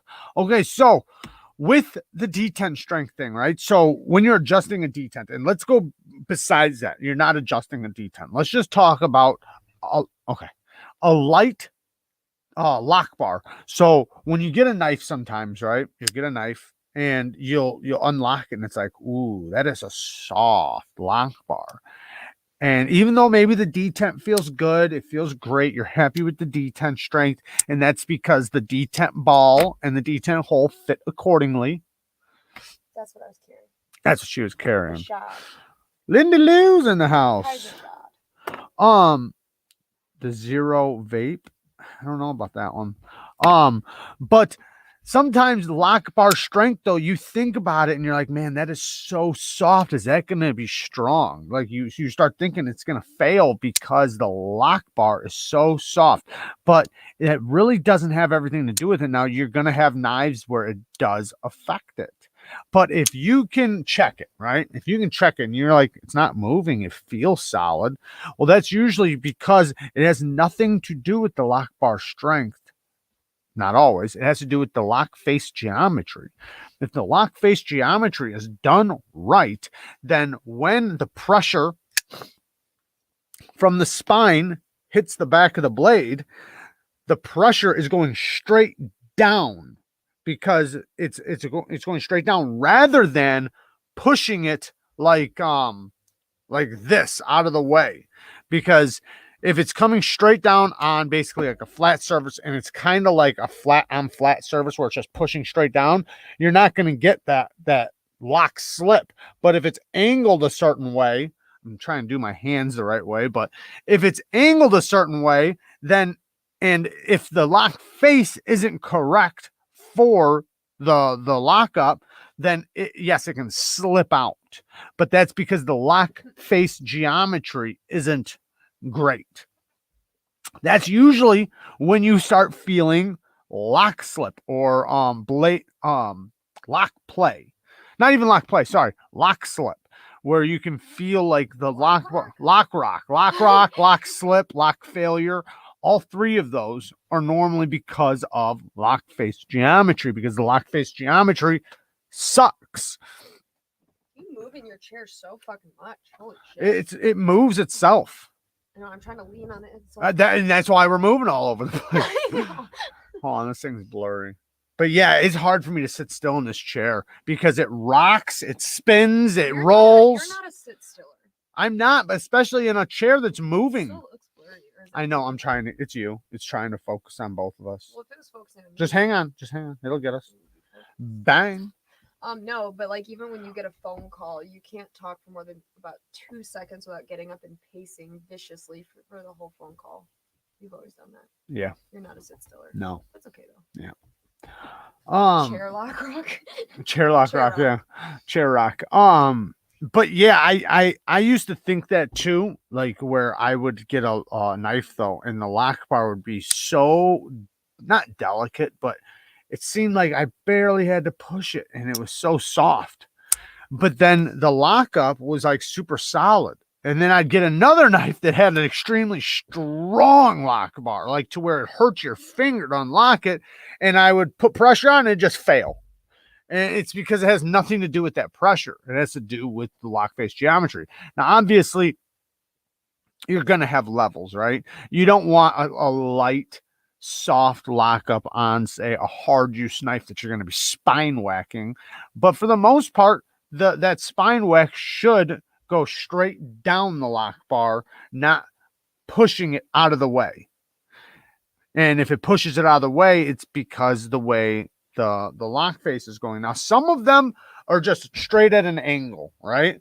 But then the actual steel lock bar insert or whatever is pressed in where it's hitting kind of like flat straight down. But then some of them actually kind of go down and then kind of flatten out like that, where they're actually on almost a flat surface. It's not quite perfectly flat, but almost. If that makes any sense, it probably doesn't. Jared, you need to send your Harsey to John Oh, I for thought that said regrind and horsey. I've been chop. trying to read that comment from far away. I thought I said horsey. Well, I'm at least gonna add a choil into it, a finger choil. I'm not sure if I'm gonna do a regrind on it, but I think I might, just because that's a fucking keeper, and it's not like I'll ever sell it or anything like that. So I might do that actually. I might send it in for a hollow grind, because that would bring it to the next level for me personally. However, I do respect that is a hard use knife. It's not a slicer, not a light duty knife. So, but I do think there's still a level of where it's still going to be a hard use knife, even with the regrind like that. So, I think I still might. But I thought about doing it on my hinders, and I was like, no, I'm not gonna, because that's my hard use folders. If I take all my hard use folders and turn them into slicers, then I don't have hard use folders. I have slicers, right? But that one I might particularly do because I think it would look sweet, even though I think it looks sweet on the other ones too. But that's why I'm saying I'm specifically probably going to do it to that one. But there's a couple other knives I'm going to get regrinds on just because I want to. But they're not like that tier of knife. I couldn't find the video in the history. Wait, what is this Could you have? Wait, hold on a second. Monster is doing a giveaway, and anyone that donates to the GoFundMe is eligible. George Carlin. I love George Carlin. George Carlin's hilarious. What? I'm sorry. What'd you say? Monster has a GoFundMe link and says, okay, yeah, great. Yeah, Grateful Panic has a GoFundMe. I think so. I didn't see it because. Let me look on here. Yeah, go ahead. I made this comment on Stas's most recent video, but I figured I couldn't hurt to ask here either. If you have used owned so many, are the Hinder XM series worth the money? Yes. Yeah, I think they are. I think the Hinder knives are very well built. Like their slogan is "Make it your own." You can make it your own. They have 3 different sizes, so regardless of the size of knife. And if you don't like flippers, they have the non-flippers, thumb studs only. They have so many different versions of it: finger choil, choil-less. They don't have the best geometry, but they're also built like a tank, so it makes sense, right? It doesn't make sense to put that grind on a fucking thin liner lock, right? With micarta scales with really thin liners. No, but with that thickness and the way that thing's built and the standoffs and the hardware and everything, it makes sense. And a lot of people do get the regrinds because you can get a regrind done very cheap. So you can have that level of build quality, that level of strength with a slicer grind. It's not what you were saying. Okay, what is it then? I was wrong. It's for him. Oh, it's for him? Okay. Drop it again. Put it in there again. I put $20 in it. There you go, bud. We went Oh. What happened? I don't know how to do this. Yeah, just do that. There you go. Don't. No, man. It says it's wrong. Why? I don't know the thing. All right, try mine. Oh, it's for PayPal? Yeah. Okay. Do lower case. Yeah, just With the symbol at the end? Yeah. And yeah. All right, seems logical. Take it easy, brother. Thank you for coming, man. I appreciate you. Don't forget about the non-XM Hinder knives, Jurassic. Yes. And the what's the other one? Oh man, I can't even think of it now. The slim one. What's the slimmer one, Fiend? Damn it, I can't believe I can't think of the name. Holy shit. Oh man. The slim Hinder, the new one. It just came out with a tri-way. The Fire Tack. My God. Yes. Me and Fiend at the same time. Fire Tack. Yes. That one is amazing too. So, and man, people sleep on that knife. I don't know why. Alchemy One just did a video on it saying it's the most underrated knife, and I agree. We don't hear enough about that knife. We heard about it for 3 weeks when it came out, and now people are back sleeping on it. That is an amazing, amazing knife. And it came out with the tri-way pivot. Slim, nice in the pocket. Beautiful ergos. Great knife, fantastic knife. And yes, the Jurassic, the best ergos on a Hinder, in my opinion. Great action, great everything. You can lay back the edge and get a stupid sharp edge. I got one to shave a grape. That's how sharp I got it. So yeah, there's a lot of in the Eclipse too. Bang. Here and then you gotta think all those models with all the different blade shapes. We got one here with a Bowie blade, right? They also make the drop point, and they make so many different versions that it is really, I like that their slogan, make it your own, because they're right. You can make it your own. You can get all the different kind of hardware you want, scales you want, blade shape you want. And if the grind is what you want, they have the slicer grind, or you can send it in and get a regrind. No luck finding blade shape I want on. What blade shape would you want? Oh, you mean the specific one you want you can't find? You look around long enough, you'll find it. Where are you going? You leaving? We'll come back. I'll stop talking. I'll shut up. Get over here. Grab the chair. Well, then here, me and you can talk about this together. And then at the end, I want to talk about what to do in this situation. We're going to story time, but we're going to talk about dog attacks. No, this isn't. I'm not telling a story. That's what I'm telling you. I'm not. This isn't a story. This is just something just come on over here. You'll figure it out. Damn it. I do got a really quick story at the very, very end. But it's so quick, like it's literally like a 30-second story. That's a fast story. I know. I can tell it right now before you even get comfortable. I want to watch a movie tonight. Okay. Breeze wants to watch tits. Titties. Okay. So, all right, I kind of wrote this all crazy. No makeup on. I'm in my pajamas. Okay. So, now, I'm gonna have to jump around this because jump around. Sorry. 4.7 million dog bites a year. Okay, 50% are children.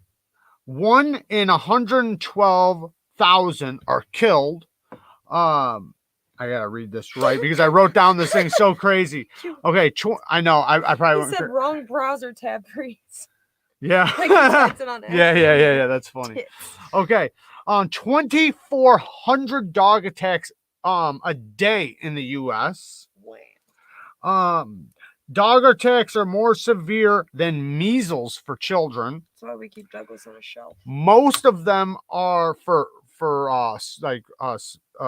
dog bites for children or for boys the ages between 5 and 9. So if you got a boy between the ages 5 and 9, 100 each hour or 1 every 36 seconds. 800,000 bites in Atlanta every year. 334,000 of them are severe. What is the point of this? I'm going to get to, like, if you're attacked by a dog, like, what to do. Oh. All right. And you can chime in anytime about this because we're going to talk about it for a second, and then I'm going to talk about that. So, because we're going to talk about basically, like, how to survive or how to win. Like, and I'm not talking about, like, just like a dog attack. I'm talking about when they do get you. Like, and they gotta hold it. Yeah, dogs got you. And the reason why I started thinking about this was earlier, I watched a lady. She was taking a walk. Not in person. This was on active self-protection. So she's taking a walk. And I've seen a lot of people attacked by dogs. I've seen a lot of dog attacks. I've been attacked by dogs. But this lady was walking and she had like 2 bags in her hand. How many are police dogs, do you know? How many of those are police dogs? Yeah. I don't think those count. Oh. This is random dog attacks. Police never count for anything. Yeah. But I don't know. Maybe some of them are in there. Fucking assholes, but no. Well, I don't know. No, I know. I'm just joking. Attacks, I'm just joking. But like a right. They mean like to. Right. Like an AWOL. Right. How many of them are guard dogs protecting their yard? Right. I don't know. I don't know. And I could have went deeper because there was a lot deeper. They broke everything down. But I started looking it up because I watched this video of this lady. She was walking down a street and and there was shafts. So there was like a garage door. right? And she had groceries in one hand, like a purse in another. This dog just bolts right out of one of the garage doors, right at her, right? Doesn't hesitate, doesn't like walk up, start growling, just right to her leg, right? Starts getting her, like knocks her right down. And it's going crazy, getting bucking. She's trying to get away. She keeps pulling away, trying to get away. A car pulls up, stops, and doesn't help. Literally sits there and looks and then drives off. And she's still, dude, she's getting ripped apart. Like, it's sad to watch because you're like, fucking do something. A guy in his yard sees this, right? He doesn't know what to do either, right? At least he has some balls. He goes back into his house, and I'll finish that part. But so she's getting attacked. She's trying to pull away. She finally, the dog lets go of her leg, but then grabs her arm. So now it's got her arm and it's tearing her arm up. And every time, like she's yanking back, then the dog lets go of her arm, or she, like, I think she hits it with a bag or something, and it lets go of the arm. But then as soon as it lets go, she goes to like turn and like run a little bit. It goes right back after her leg. So it's just like going leg to arm, and just tearing her apart.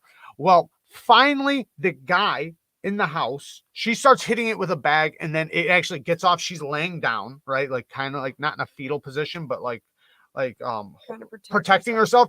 And she's like swinging this thing, and it's like, it's not running in at this time. Like it's like staying like so far back to where it's trying to attack, but like estimating the distance and the timing it's going to take to not get hit, right? Because she's like swinging this thing at it.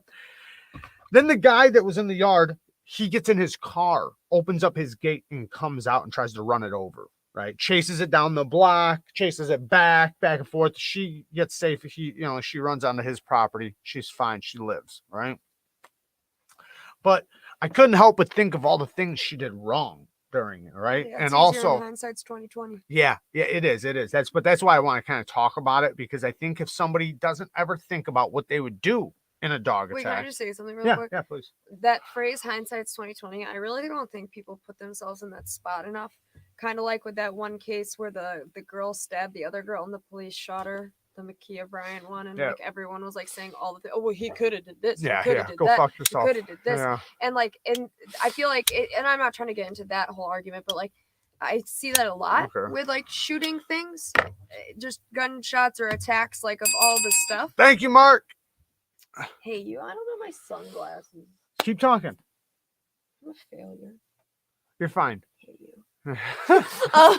But anyway, so thanks, Mark. Yeah, but I see that a lot, and they'll sit on the news and in their houses and everywhere. Like, shot him in the foot. Should have did this. Somebody who's never been in a scary situation of their life. No, 100 times. I'm saying somebody who hasn't is going to tell somebody who's in the situation what they should have done. It's always the most cushy motherfuckers that say right. All right. But yeah, no, that's not how that shit works. You can't tell me you've never done something in your life and not looked back on it, and even you can look back and see what you. I wish I would have did this a little differently. Yeah, I've definitely had many of those. It just even with the dog stuff. What's up, Knife Box? It's always going to be easier to analyze. Alex, sorry, keep going.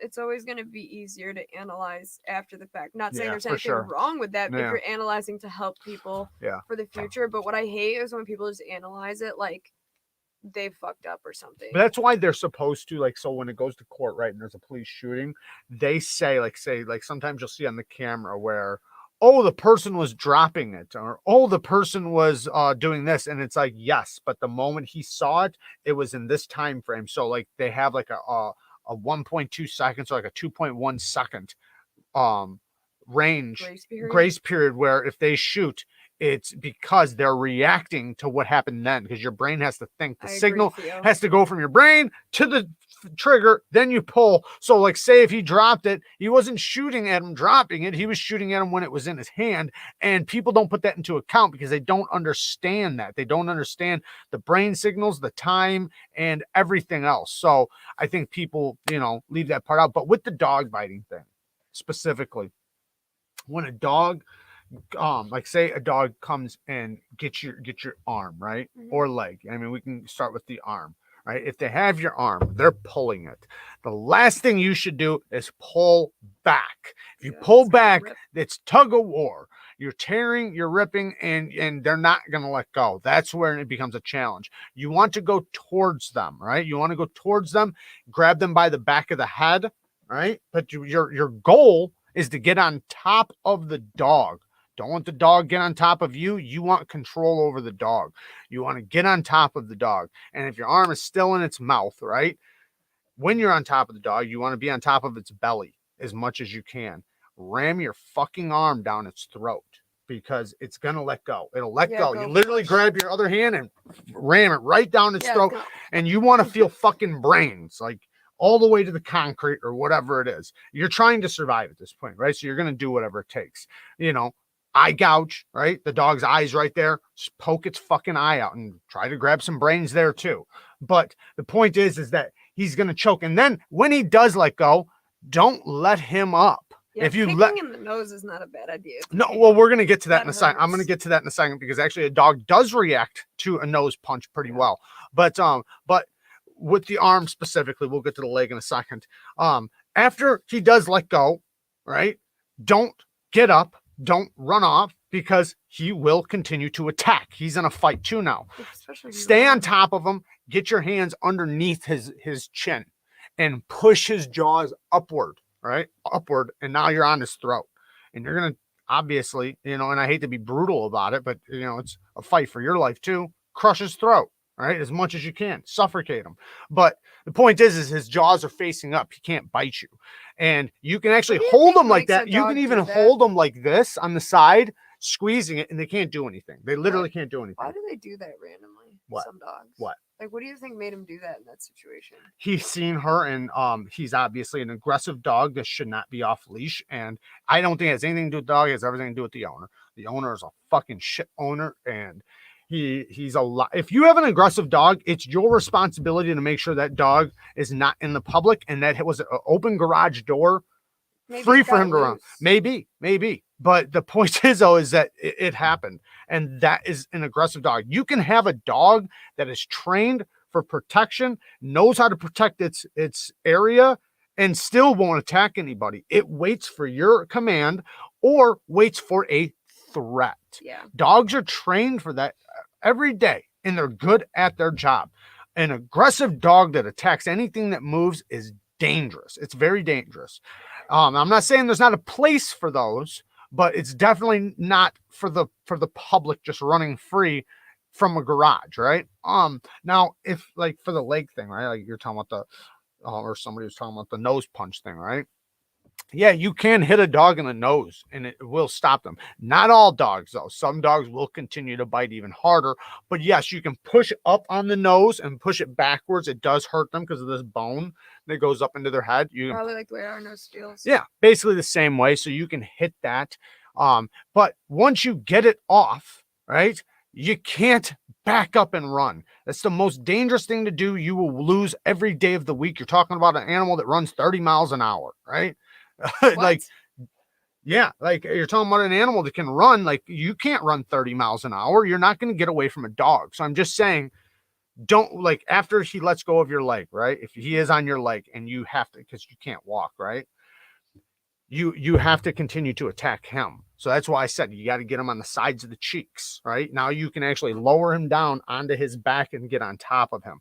If you can get behind him, right, you can grab his tail and grab his ass, and you actually can stop them from turning around. Yeah. Like I've done this a million times where I've stopped a dog from even turning around, and you know, like they try, but you just kind of like if you use somebody's leg, right? If you hold somebody's leg and you rock it back and forth. But in the situation, I know it's very scary for somebody who doesn't know dogs like I do to be in a situation like that. That's why I say get control by getting on top of them. Also, and this isn't gonna work for just any crazy ass dog.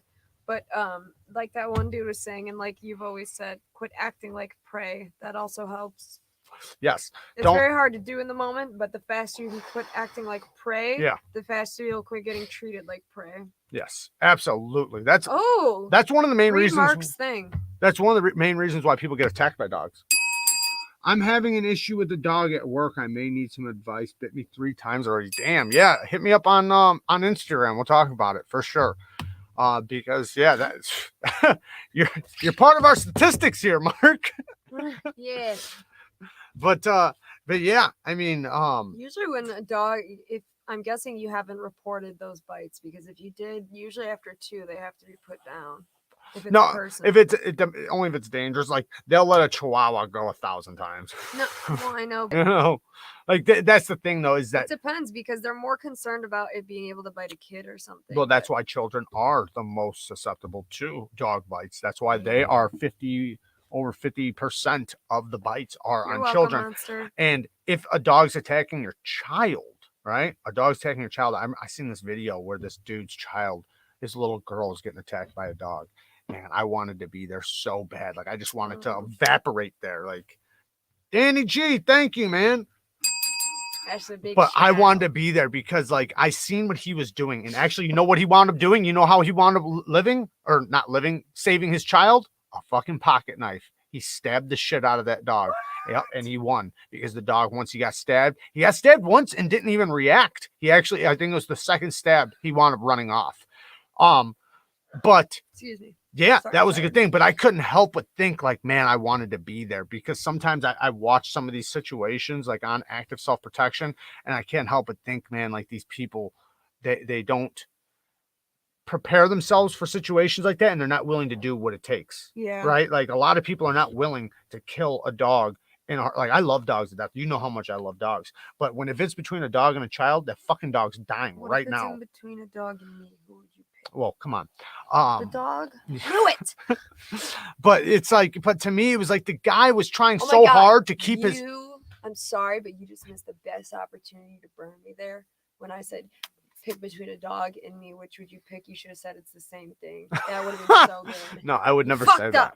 I would never say That's that. funny. It's I a wouldn't joke. say that though. It's a joke. But no, with that guy though, he kept trying to take his daughter away from the dog. That's where he messed up. It's like taking a tennis ball from a dog. Right. So now what is he doing? He's literally dangling prey in front of the dog. Like, here, get like kind of like a rope. Like, here, set down the child and go after the dog. That's what you got to do. That's why I say get your hands on the dog. Attack the dog. Don't run from the dog. Don't back up from the dog. Attack the dog. A lot of people aren't built to fight a dog. I understand that, but your survival rate's a lot better trying to go after him than getting away from him. So that's why I say get on the sides of the cheeks, get the face, get him on his back. If he does get your arm, ram it down his throat. Do the things that is going to hurt the dog to stop him. What? What? Can I tell a story? What? Yeah, tell me a story. Baby. What if it's unrelated? Can I? I already know it's unrelated because you asked if you could tell a story. Hey, Jared, I remember. Let me just read this and then you can. Okay. How I told you about my mom's senior dog acting aggressive. I used your advice and I stopped acknowledging him. I didn't look him in the eye and he backed off immediately. Absolutely. Because because dogs' body language or dogs like psychology and dog whispering is based on body language. So what they're reading from you is that you're superior. Like it's kind of like people when they walk into the room, you know who's important in that room and who's not. Mm-hmm. You know who you can say, I'm not going to say abuse, but you know what I mean, like mentally abuse or talk down on, and who you can't. It's kind of like the same thing with a dog. A dog's not going to respect the person that instantly walks in and fears him and is looking him in the eyes. He's going to respect the one that literally they don't care about him so much that they're so superior that dog means nothing to them. They can walk right in and walk right past them like nothing. They don't look at them. They don't reach for them. If the dog goes to sniff them, they don't even pay attention. And the dog acknowledges that behavior. Like he's not even looking at me when I sniff him. Why? Because he's superior, because he's an alpha, because I mean nothing to him. So that is a great way to stop an aggressive dog from giving you shit. Obviously, don't start reaching for them and stuff. There's 96. All right, go ahead, baby. Let's go. What's your story? It's really short. It just I got a short into one my too. Head and it was just funny. Go ahead. So at work today, there's all these drinks that come from TikTok at Starbucks. Uh-huh. And so a lot of people random people make them up. Like, okay, well, a lot of them are actually other Starbucks baristas that make them up and put them on TikTok, trying to get TikTok famous, but some of them are from customers, but most of them are from baristas because they're able to stand back there and film the process. Right. And most of the drinks are thoroughly complicated. Right. because they're trying to like just make something up with random stuff that's not already on the menu, you know. Right. By the way, I made up a fire one today that tastes just like a cinnamon roll, but I didn't put it on TikTok, and I don't have a TikTok. Anyway, so today these people walked up and ordered some drinks, and there's this common one that we refer as the TikTok drink. It was kind of the original Is TikTok that the name drink. of it? We just refer to it that way because it was like Everybody the knows original it's- one that right. was very popular. People would constantly be like, "Can I have that white mocha from TikTok?"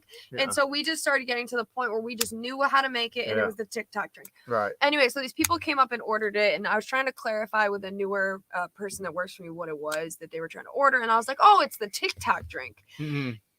Anyway, so the girls that are standing there, one of the girls looks at me dead in the eye, serious as all hell, and she goes, "I'm TikTok famous." And I was like, "Oh." I was like, "Oh, cool. I'm like, "Did you have like a video that popped off or something?" And she was like, "No." And I was like, "Do you have a lot of followers?" And she's like, "Yeah, 300,000." And I was like, "Cool." Uh-huh. You know, but it was just so funny because So she was like, condescending. it was just so weird. And then her friend was standing next to her and was like, "I have 0 followers." And I was like, "Me You too." tell who the cool one is in the group. Yeah. The one without the followers. I'm telling you, if you saw this group of people and you saw that this girl said she was TikTok famous, you would be wondering for what. Like, I wanted to ask her for what, but I think I was gonna get a nasty answer. Yeah, I could tell you Oh, for for what. sure. Lots She'd of be jiggling, shaking that ass. lots of jiggling, Yeah. lot of jiggling, if you know what I mean. But yeah, it was so weird though, Yeah, that because is she weird. just was so like, I swear she's probably every time the word TikTok comes up, she just goes, I'm famous. "I'm TikTok famous." Yeah. But she said it like an asshole though. She went, Yeah. "I'm TikTok famous, you know," and I'm like, "Okay, shit." And when I suggested that it was maybe just one video, shoot, I apparently fucked up because she was like, "No, 300,000." Like she Yeah. did like the dramatic ass Yeah. pause and shit. That's Oh my god, hilarious. it was so funny. Yeah, that makes me want to be disrespectful to somebody like that, but I wouldn't though. Just just because I know. How young was she? Probably 18, 19. Yeah.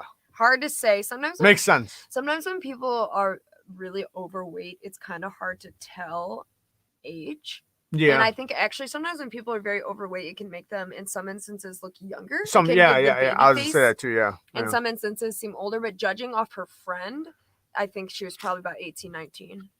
Possibly even minor, I don't know. The story I'm going to tell really quick is actually when I was a kid, I lived in this apartment complex, and this is really fast, guys. So there was 3 buildings, one here, and one here, right? Kind of like in a square. And behind the back one was a field. It was in the middle of the night, and all of a sudden you just heard this loud fucking wah, and boom, and like the whole building shook. The whole building, you literally, we What felt. was the? I'll tell you, but we thought a Pterodactyl? semi hit the building. Oh, Like it didn't make sense like how, but like that's what we thought. Like what could it be? A fucking airplane crashed in the backyard. An airplane, a 4-passenger airplane, because not far away from there, the airport is an airport. And so I don't, the airport's right there. I don't know how it did. One of those from that one. It was a 4-passenger airplane. They all died. What? And then the next day we went around there, and like looked at all the debris and the crash and everything. They obviously cleaned up the bodies, but there was like little things, like there was like a glove in the tree and things like that. Yeah.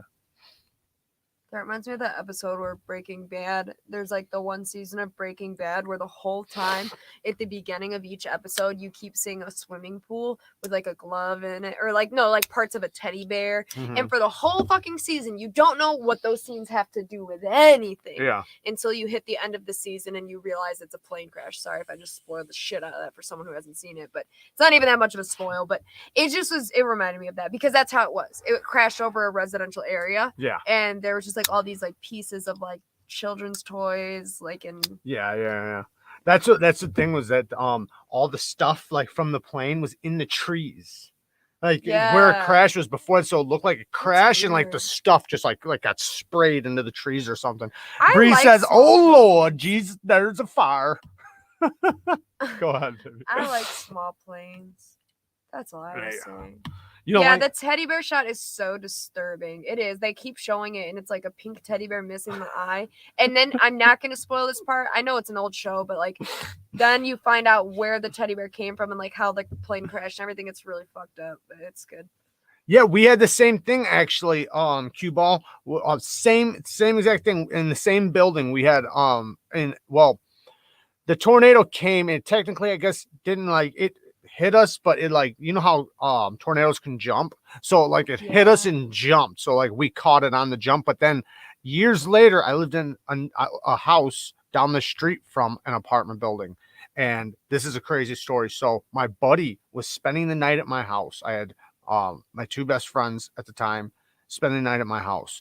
His building, the tornado hit our whole neighborhood. I mean, just destroyed his building. It was a big apartment building. I mean, a big complex, like a big project, and the entire roof was ripped off of it and sent wherever. But the point is that a helicopter flew over and you could see into his apartment. Luckily, he was at my house. His mom and little sister were at his mom's boyfriend's house that night. Think about that. That's crazy. The whole entire, they would have been sucked out probably. But yeah, crazy. Insane. Unless if they got downstairs fast enough. But who would think, you know, like when, I mean, I guess when you think of a tornado, my mom's whole house got wiped out by a tornado too. Yeah, I didn't mean to do that. Yeah, Mark, if you mean full of shit as in the realism, then I agree, but I still think it was entertaining. I mean, there's a lot of stuff that doesn't make sense, but that's a lot of shows. And you know what? I kind of have a gripe with people that constantly, I'm not saying you're doing this, Mark. It's more actually a Jared. I have such a gripe with people that constantly cannot handle that movies and shows have things that are unrealistic in them. Watching a movie with this guy is like playing the game, what's fake in this movie? What couldn't happen in real life? There's no such, and I just have to keep being like, it is a movie. We were watching one movie where the people had kind of like superhuman powers, and he started going off on how shit wasn't real. And so from the beginning of the movie, I didn't know yet, though. I know you didn't know yet, but I told you that they might have superpowers, and so I just established that anything. Yeah, but then things that weren't superhuman were superhuman. Weren't real. It was all like, going to be superpowers. She like everything that you could come up with, like that doesn't make sense. She'd be like, superpowers, baby, superpowers. Like, I just wanted you to watch. Do you have superpowers too? Like, what the fuck? It would be something super dumb too. Like, I don't even know what. Like, it wouldn't even make sense. Like, you know. But no, you know certain things like what somebody would do, not do, and like just. He loves Keanu Reeves. Don't you like that guy? Who, Keanu Reeves? Yeah, Keanu Reeves. Yeah, I don't mind him. I think it's pretty good. I think one thing his movies are very like the way that I respect how much work he puts into his role. That's what I respect. I respect that he does the work. Cyberpunk. Just like when he did the John Wick, he went and trained with real gunfighters to actually get it down to where he's actually doing the real technical things you would do as a gunfighter. That's why that's what I respect. John Wick, because he kept saying how like certain things were accurate, but then there were still things even in those it's a movie, movies, right? Especially the third one. Yeah. Yeah. You were like they did start getting crazier and crazier. Yeah, it got too far, but like no, but you'll do it on the smallest technical shit that I don't even notice, and you're just like that couldn't. And no, you know how I know it's coming? I get the pause. And you just look at me and I'm like, what? And you're like, hold on, let me explain. And then you start giving me. Well, it's kind of like when it's like, they'll say like, this is 1962, right? And then you'll look and there's a 1973 car. And it's like way in the background, 5 miles down in the picture, super tiny. He'll be like, you see that hubcap over there? Right. That absolutely belongs to a Pinto. So this could not be the 50s. Fucking debunked. And it's like, do you want to just stop watching the movie? Is that what you want? That's what we're going to start doing. We're just going to turn them off if there's something unrealistic. Yeah, I believe Keanu's a super awesome person. I don't know him or anything, but I watched a lot of the videos where he was doing the shootouts and stuff and was learning and training. And I can respect that because you see too many roles of movies where the people don't put in the work and it's obvious, especially to somebody who understands like say firearm training or understands anything, right? So it's kind of like say somebody who's like a BJJ expert, right? Then he's watching like a a fight scene in a movie where the guy's doing BJJ and it's like that's not how you do it or whatever. Like there's I don't so think many you should call it BJJ. I don't Brazilian jiu-jitsu, just whatever. I'm just saying, like, it doesn't matter how you look at it. I'm just saying, like, when somebody is simulating something, but not accurately. All right. Yeah. In this day and age, 2021, with all the fucking shit we have, we should be able to simulate things realistically, especially when you're talking about gunfights and car scenes and things like that. Just to respond, Mark, I totally agree. Obviously, a lot of movies that surround drug kingpin sort of things always are exaggerated. My most annoying thing though is when the effect of drugs is portrayed ridiculous. That one does bother me. Yeah. Even Breaking Bad, when they started portraying them using heroin and they show him doing it the first time and he's just like, and it looks like he's tripping and like floating in the bed and it's like, what is this? Well, I think it's hilarious when they do cocaine did it makes them go to sleep. Yeah. Oh yeah. And then you look at them and they're like this. It's like, no, it's not how it goes. Yeah. Oh, the other it gives one, you adrenaline. The other one that they fucked up so bad that pissed me off was in Requiem for a Dream when they do dope and they show their pupils dilate. Yeah. No, right, it's literally it's the opposite. opposite. Yeah. Like so much you can't even see pupils. But Breaking Bad did portray the overdose of the one girl from heroin pretty well. Her like throwing up in her sleep and choking. Typically, though, from dope, it's about your lungs. What's the word? You can't breathe anymore. You asphyxiate yourself, but you're already passed out. So it's a loss of oxygen. Whereas in that movie, they showed her throwing up in her sleep, which could happen because it can make you nauseous, but only if you're new to it, and she really wasn't. So that didn't make sense. But there's a lot of things like that. And it's like, how hard is it to consult with one person that's used drugs before to get it right? Yeah. I mean, I understand. They're acting like they, and as big as they are in Hollywood, you'd think they'd know, right? Yeah. But yeah, the fight scenes in movies, that's usually the worst. Obviously respiratory depending on the failure. Movie. Yes, Thank you. I couldn't think of the word. Yeah, that's how Hendrix died. Yeah, it's respiratory failure, not any like heart attacks, throwing up. It's not any of that other stuff. It's respiratory failure.